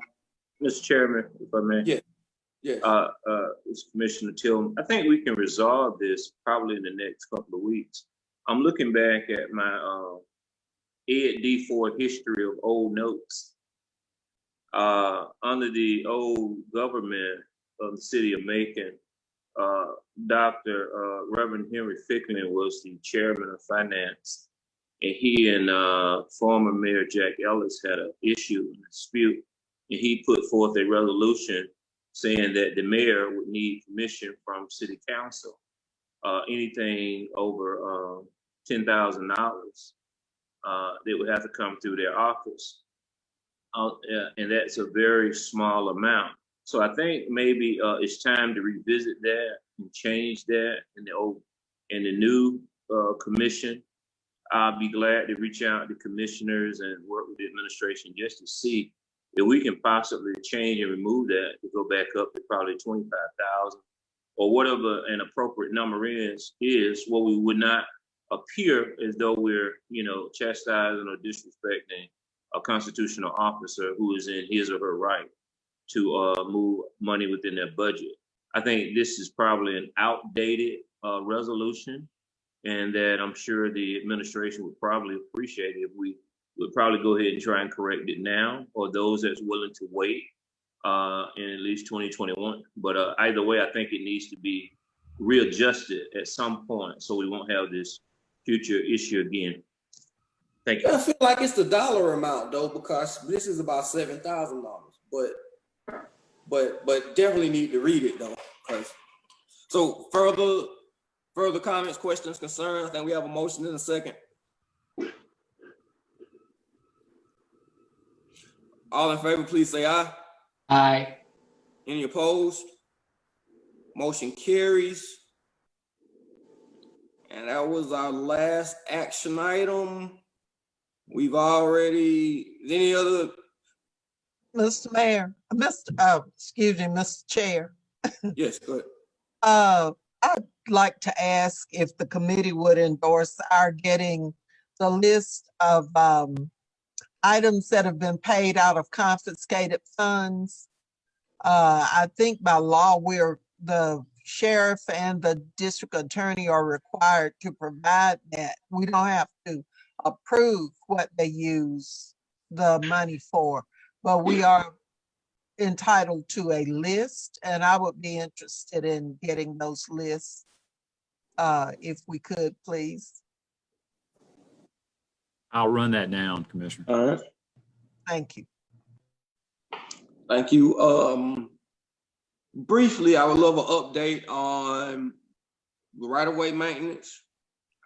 I think I saw somebody cutting the grass over there, or at least I saw the grass cut on Mercer University from one of our cars, and that made me good and excited. But please, I know last time we left off, y'all were working on the emergency contract and the RFP to expand services. Yes, I believe legal is finalizing that RFP. But when COVID hit, we thought we would have some vendors that we could contract with, but the one vendor that I know we were talking to could not do it because of liability issues. I think I think I was told he couldn't get the insurance. It had something to do with the liability. So we're back to the drawing board on that. But I did authorize overtime in our departments. For the month of June, Public Works cut 75 miles of right of way. Last week, the last 2 weeks. But we need to go outside. Last 2 weeks, we cut 53 miles of right of way. And I can email you that list of the streets that were cut. We are trying to cut as much as possible. I think last time we left off, you mentioned that there were 1,200 miles of right of way in the city that was on your list, or what is that total? Like when I look at 75 or 53 miles, that's what portion of? Well, I believe you, Public Works did indicate there were 1,200 miles countywide. Yeah. That cut. So what we're doing is we have a schedule. So he's gone to GIS to work with that and implement a new countywide schedule. They are in the final stages of that. We have the map printed, so he's adjusting crews and times to start that. Again, C-click fix calls are coming in. They're still taking care of those, cutting in the right of ways and things of that nature. But again, we have increased the cutting as much as we can in-house, and we are looking for vendors to help us with that on the outside of the county, outside of the county department. So under your estimation, the average amount of miles that you should expect our county to complete in a month is what? Between 70 and 80. Well, yeah, between 70 and 80. All right.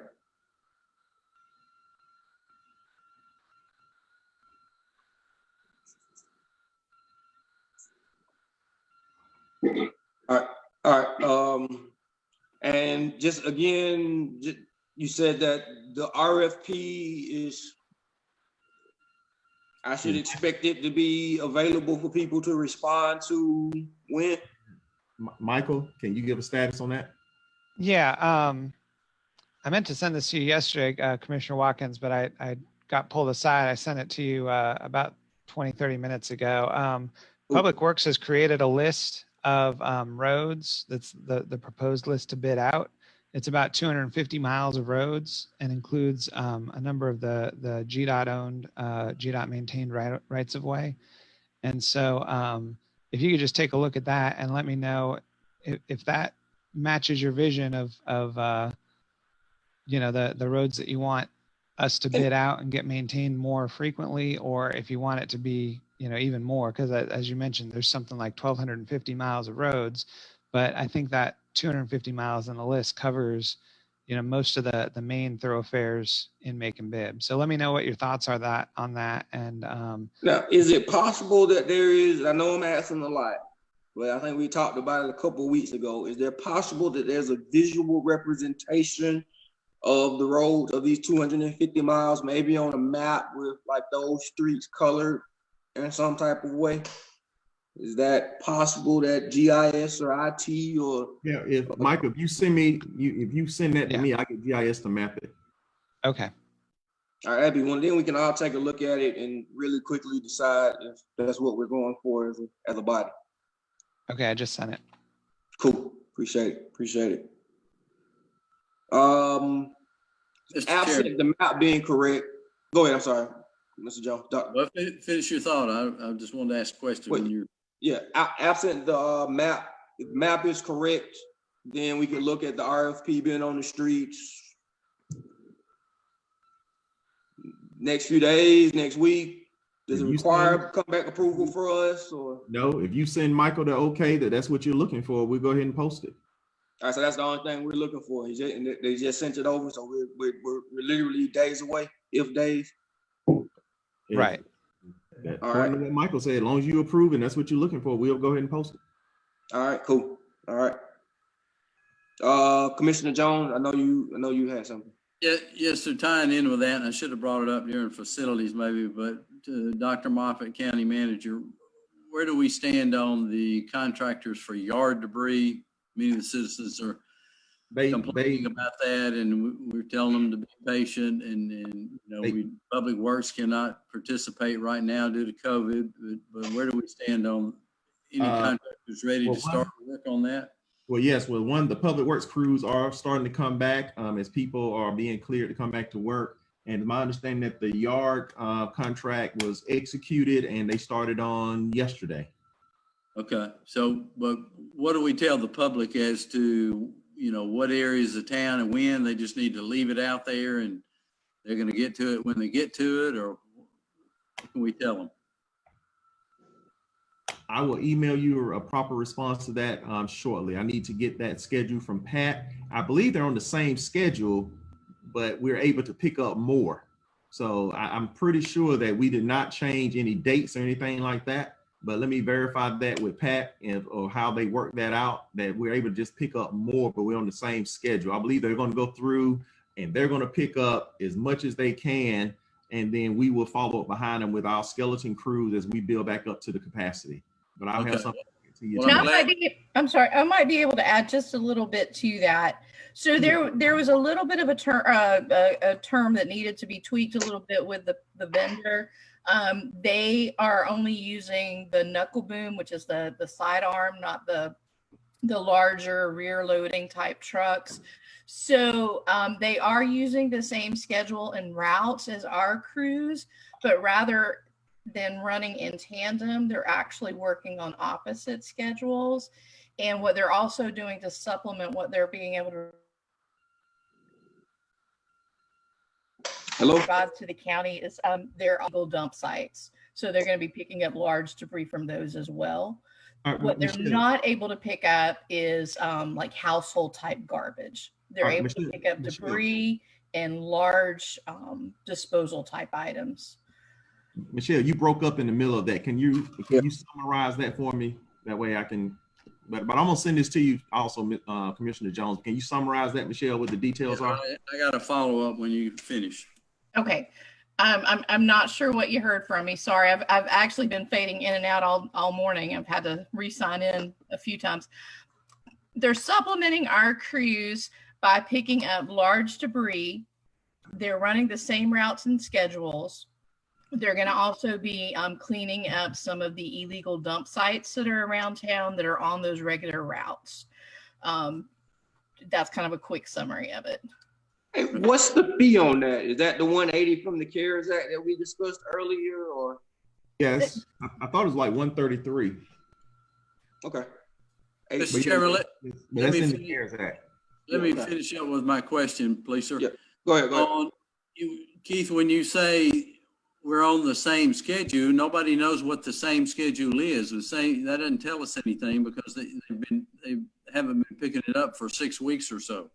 So we don't know where's the starting point, what neighborhoods, what day. You know, we typically, like on my street, I would know they would typically be there on a Monday, but I don't know when they're starting back in my neighborhood, and neither does any other citizen. So that's where the communication comes in. Many people like myself will roll out a cart that's full of yard debris, and they don't want to just leave it out there for weeks and weeks. They'd like to know, okay, starting next week, they'll be in whatever, they'll be in whatever neighborhood. So we need to know the starting point.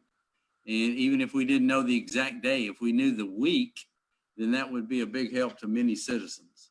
Yes, sir. I'll get with Chris. Chris just walked in, and we will get that information out. We need to post the solid waste schedule with the new company and how we're going to do all that. Hold on. From what I understand, they're running their regular routes. And so what we've been doing is we put the information out, and we'll certainly ramp the efforts up, is putting out the website that IT and Solid Waste built, where people put in their address and it pops up with the next day that Solid Waste would be collecting. And what we've told people is they would get regular collection on the week that's listed, but leave it out because the other company will be coming on that next week. Yeah, what I'm saying, Chris, is their regular route doesn't mean anything. We don't know what the regular route is. That's Even before, when we were in full operation, we knew that they went on one day in a whole week. So you have citizens all over Bibb County saying, "Well, when are they coming again?" Well, I don't know. If you tell me the regular week, that doesn't mean anything. That doesn't equate to anything. I will, it's as part of Dr. Moffitt's update, we'll include the website that we push people to, because a citizen, like I would input my address and it would say, your recycling is on this date. Your next trash is on this date. Your next week of yard waste is this week. So Well, we know trash and recycling. Yard debris is the question. It's included in that list, sir. So I need to know when is the starting point? So are you telling me that it starts next Monday, that we'll be back, and then we don't know which neighborhoods you're beginning on, even when you tell us the starting point? So where is that starting? North, south, east, west? I think they just picked up on a Monday as they would have done normally. But if someone asked what day of a week they get their pickup, they would input their address, or if they just called Solid Waste can give them their next pickup. Okay, well, I'll just call Pat, it sounds like, so, 'cause maybe she can tell me.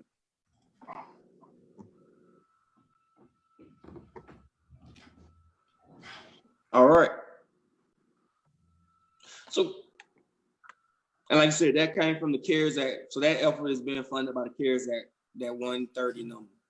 We hope so. Yes, sir. That's something we're gonna submit. Hopefully, for where is to that same thing? I know we about to go because we have a meeting. Where is the 350 for the prison crew contract? Right now, what's going on there? As of right now, we have not been notified of the use of crews. But again, if they do notify us that they are willing to come back, we have those funds available.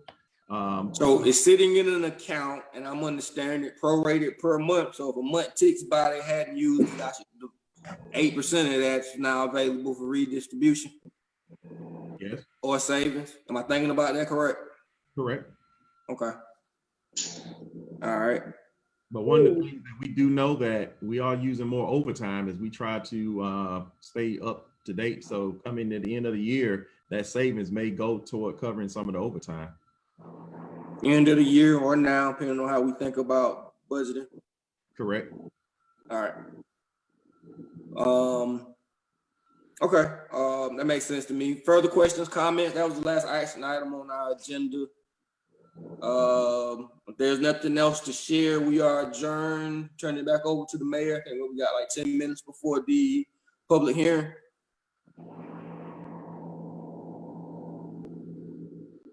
Mr. Mayor, if you'll unmute yourself.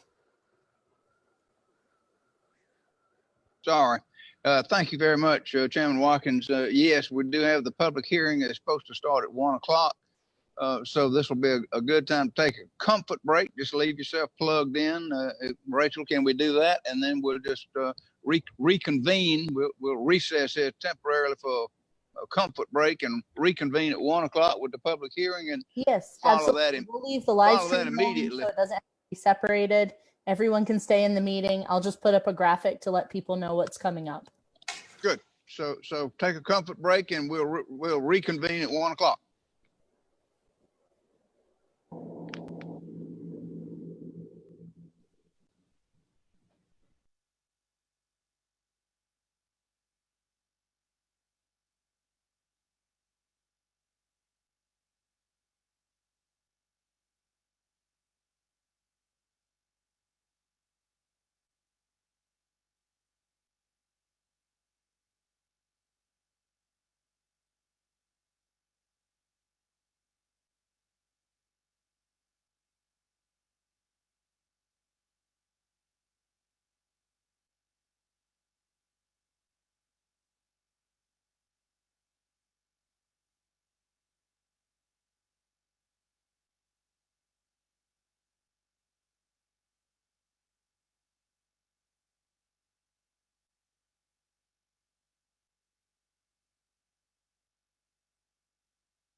Hey, Scotty.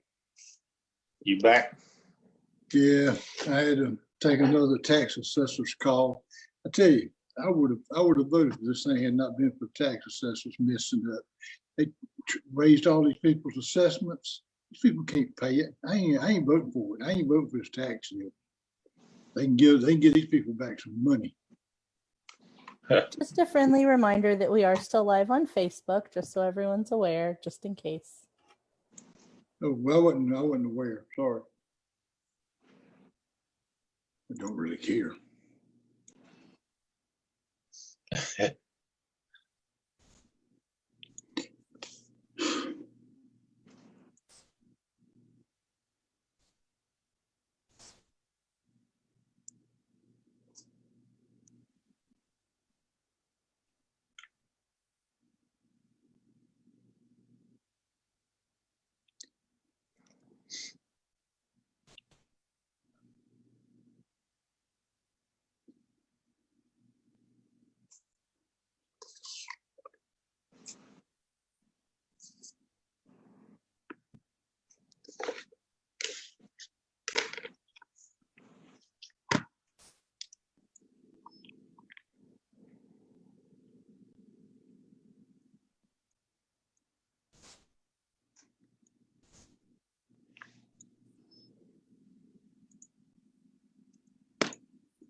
Rachel, I've got 1 o'clock on my watch. Excellent. Whenever you're ready, then, we, Mr. Mayor, we are still live, so we're good to go. Okay. So we're still streaming live on Facebook and on the website. That is correct. 1 o'clock, and we'll reconvene the committee of the whole for the purpose of the public hearing. The public hearing has been to solicit public input through emails sent in, and I understand several people have sent in emails. And Michael, are you going to lead us through those people that have indicated that they had a public comment? Yes, sir. I believe, yes. I'll turn this over to you at this point.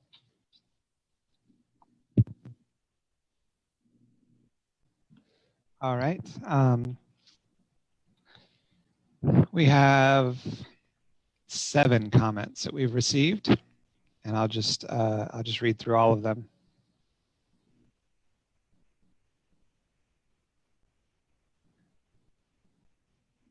The first comment was from Debbie Batts.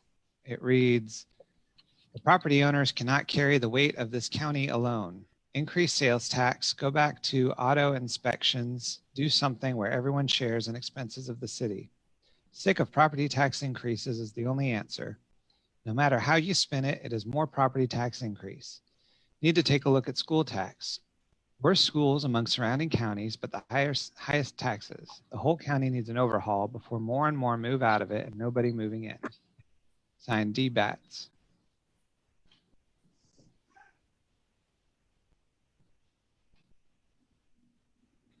The second comment we received was from Janet Crocker.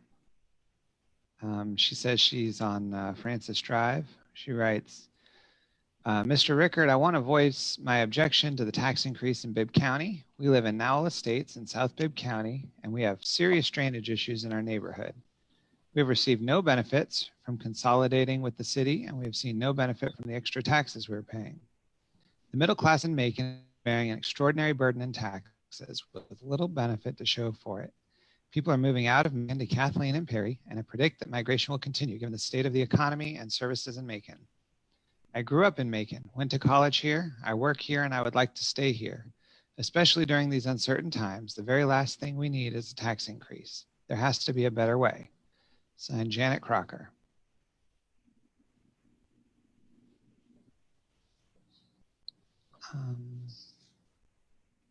The next comment I have, it appears to be a duplicate of the one I just read. So I'm going to skip over that one. Next is from Jody Burton. She writes, or Judy, I'm sorry, Judy Burton. She writes, "Dear Mayor and Commissioners, I want to thank you for reading my letter last week and allowing my voice to be heard. I'm hoping you will give me the same opportunity this week. Ms. Wynn, your response was that some people are unaware that the commissioners have nothing to do with the assessments. I am fully aware of this. However, you are responsible to whether the millage rate will be raised, stay the same, or be rolled back. My $70,000 assessment increase will now cost me an additional $896 if you do not vote to roll back the millage rate, which leads me to Ms. Lucas. Ms. Lucas, I heard your genuine concern regarding masks being worn for the health of the people. Well, there is another health concern during this pandemic. Many people have lost jobs or had hours cut back. Because of this, we are already worried sick about how to pay our mortgages, feed our families, and pay bills in general without the additional monies needed for the assessment increases. This is causing great stress and sleepless nights among many families and seniors on a fixed income. I'm hoping you and the other commissioners realize that this pandemic is causing more problems than just wearing a mask. If you're truly concerned about the health and general well-being of your constituents during this pandemic, you will vote for a rollback. Everyone at this time, regardless if their property values increased, stayed the same, or even went down, could use some help. Please help us. Thank you, Judy Burton."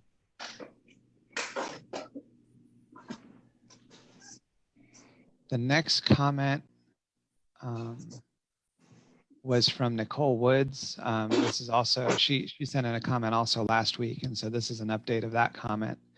She writes, "In light of a little more research and information, I'd like to retract my previous comment. I would still like, however, to make a non-agenda item comment though.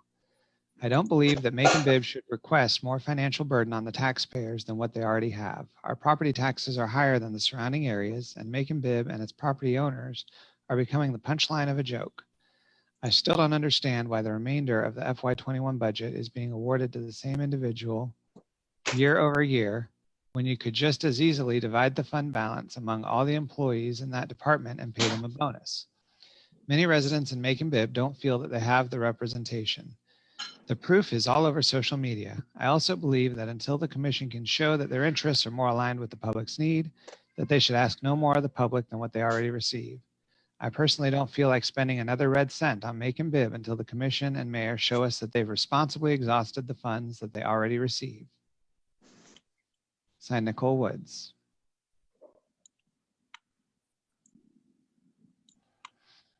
The next comment we received is from Rod Jarvis. He writes, the subject is property value increase, and he writes, it's high time you stayed within current values. Unlike yourselves, we have to live with our inflow of money. Vote no on the increase in property values. That's the end of his comment. And the final comment is from Teresa Fields. And Ms. Fields writes, I wish I could be there for this meeting, but circumstances will not allow me to.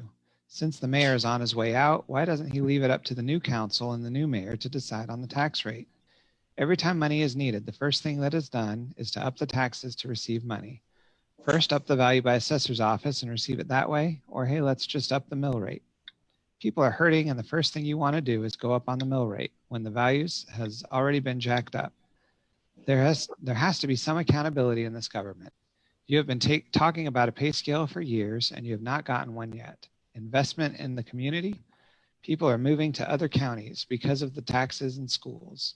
So what community are you talking about? Yes, they will spend their money and work here, but live here? Nope. I agree that there are some that need to be taken care of that serves our community. Our sheriffs, firefighters, and others that are at the bottom of the barrel. Before you all make this decision, please consider what the public is saying and for once listen. Mr. Mayor, this concludes the public comments that we've received for this hearing. Thank you, Michael. That's great. Does any commissioner have a point of personal privilege they wanted to make during the public hearing? Commissioner Jones? You'll have to unmute yourself.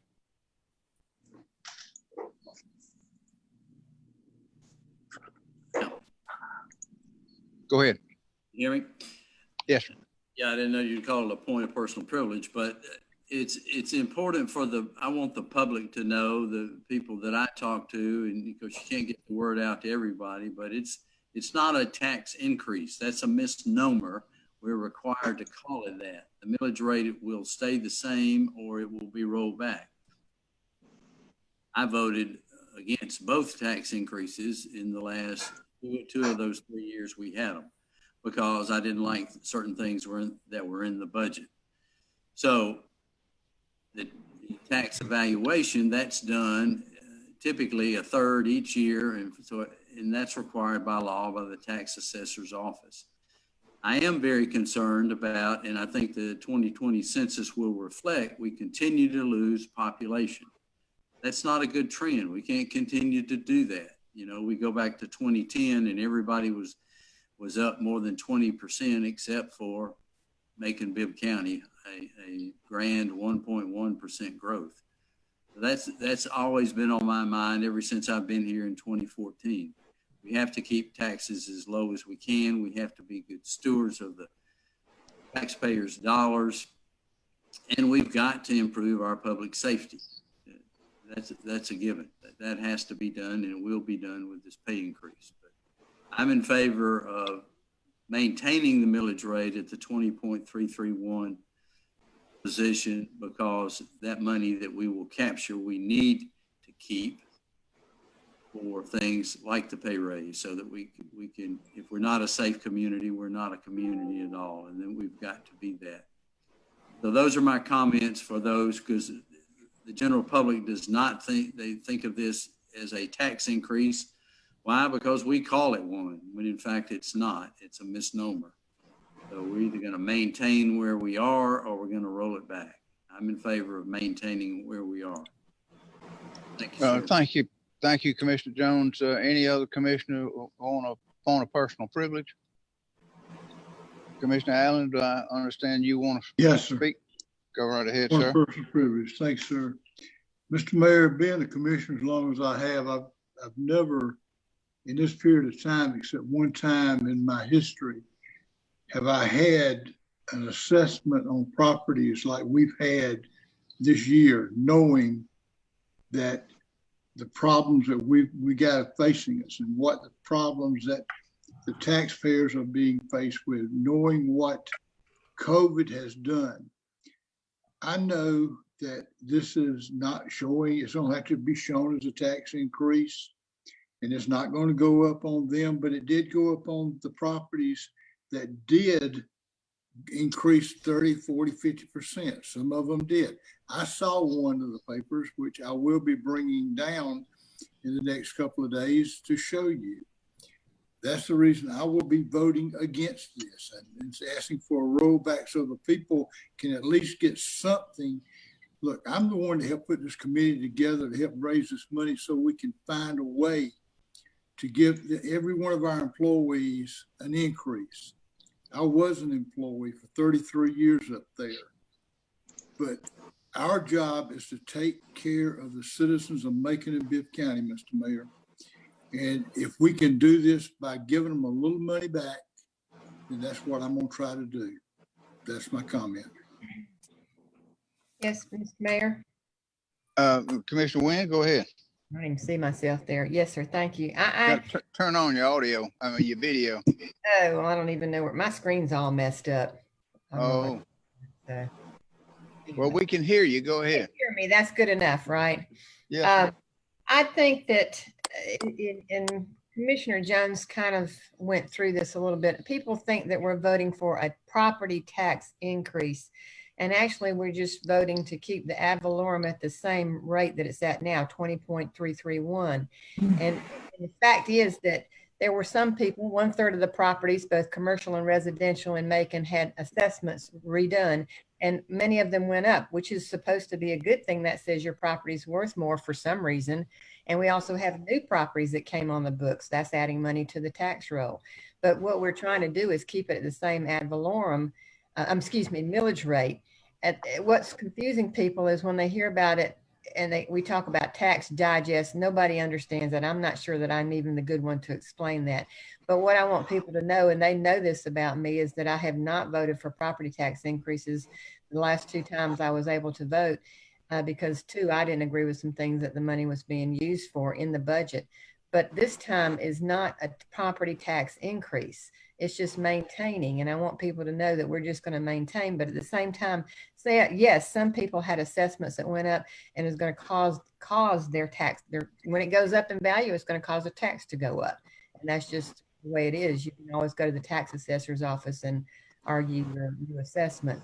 But I think this is something we need to vote for. With this, it'll bring in roughly $2.5 million to our budget that will be used for salaries, which is so important in our safety and our community to bring it forward. I just want people to understand, I think there's just a miscommunication, a misunderstanding of what we're voting on here. And I wish there was a better way to explain it, but it's just trying to maintain the same millage rate. And that's what I'm in favor of.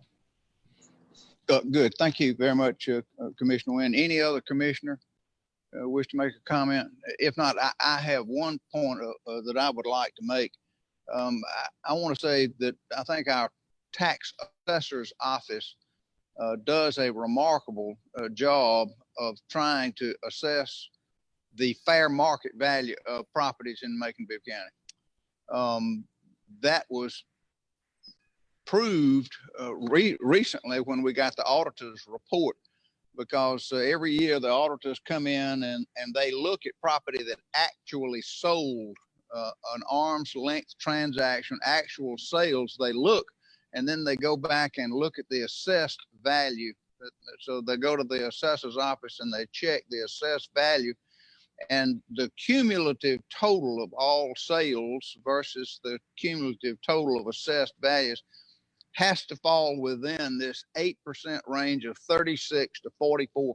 So in other words, the valuation of total sales and the valuation of total assessments has to fall within this 36, and they were right on the 40% value again this year. They do a remarkable job. Yes, they may miss some individual properties, either over or underestimate, but collectively they do a remarkable job of hitting the right balance and evaluating property for fair market value. And if we don't agree on anything else, I certainly think we can all agree that property taxes ought to be paid on the fair market value of the property. And if it increases, then you may have to pay a few more dollars in taxes. If it decreases, you may see your property value go down. You may see your property taxes go down. So some goes up, some goes down. But I think overall the assessors do a good job. And as long as we do our part in maintaining a constant millage rate and not increasing the millage rate, then I think we're doing right by the taxpayers, especially when we've got plans to try to put a lot of this money that we're trying to bring in into the pay scale to do more for public safety folks and all of our employees that work so hard. So I hope we'll vote to maintain the millage rate.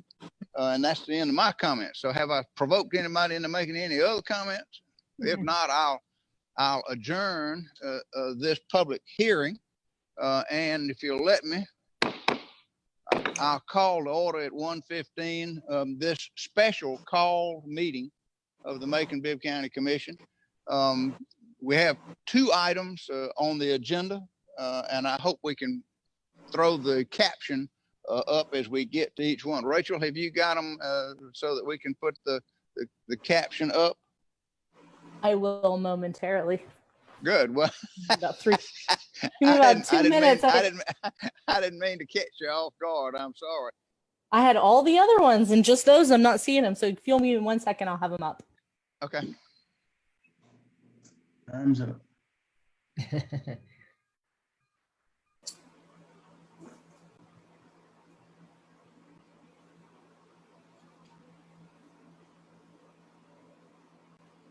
There are 2 items, correct?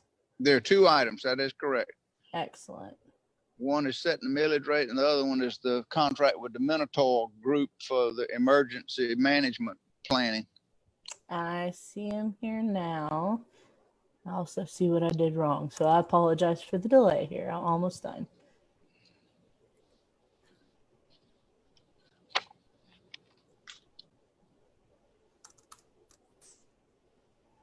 The millage rate is up first, correct?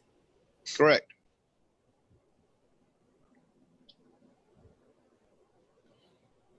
When are we going to start back moving? When are we going to start back meeting in the chamber? Have they put up the plexiglass yet for all of our chairs in the conference room so we can start back meeting? No, there's no plexiglass in the conference room. All right, we'll certainly. We got funding from the CARES Act that we should go ahead and do that so we can start back meeting. Good. That's a good suggestion. If we need to make further modifications in the meeting space so that we can have meetings. All right. Well, I'm not anxious to go back. Sir? I'm not anxious to go back. What? You don't want to see me hurt. All right, we're on the first. We're on the first of 2 agenda items. I'll ask the clerk to read the bill by caption, please, ma'am. Madam Clerk. Thank you. An ordinance of the Macon-Bibb County Commission establishing a millage rate of 20.331 mills to be levied and assessed for the year 2020 upon taxable property located in the Macon-Bibb County Tax District and for other lawful purposes.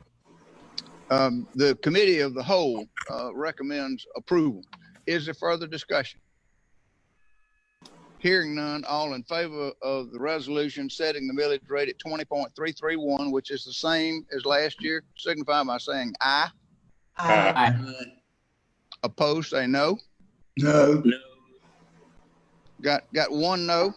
No, 2 no's. Tillman said no. Two no's. Tillman said no. Okay, so we got Commissioner Allen and Tillman that said no, but the ayes have it 7-2. And we'll move now to the second item on our agenda for this special call meeting, and that's the item that was approved earlier today during commission meetings, the committee of the whole, about the Minotaur group and doing this planning for COVID and hurricane season emergency management planning that Spencer Hawkins talked about. I'll ask the clerk to read that by caption. A resolution of the Macon-Bibb County Commission authorizing the mayor to execute a professional services agreement with the Minotaur Group LLC for the development of a pandemic hurricane response plan and revised pandemic response plan in the amount of $39,324 payable from CARES Act funding, contractual services line item, and for other lawful purposes. Committee of the whole recommends approval. Is there further discussion? Hearing none, all in favor of the resolution signify by saying aye. Aye. Opposed, say no. The ayes have it. The resolution is adopted. With that having been done, we've reached the end of our agenda for the special call meeting of the Macon-Bibb County Commission. If there's no further business or points of personal privilege, can I get a motion to adjourn? So moved. And without objection, we are adjourned. Thank you very much, ladies and gentlemen. Appreciate you being here.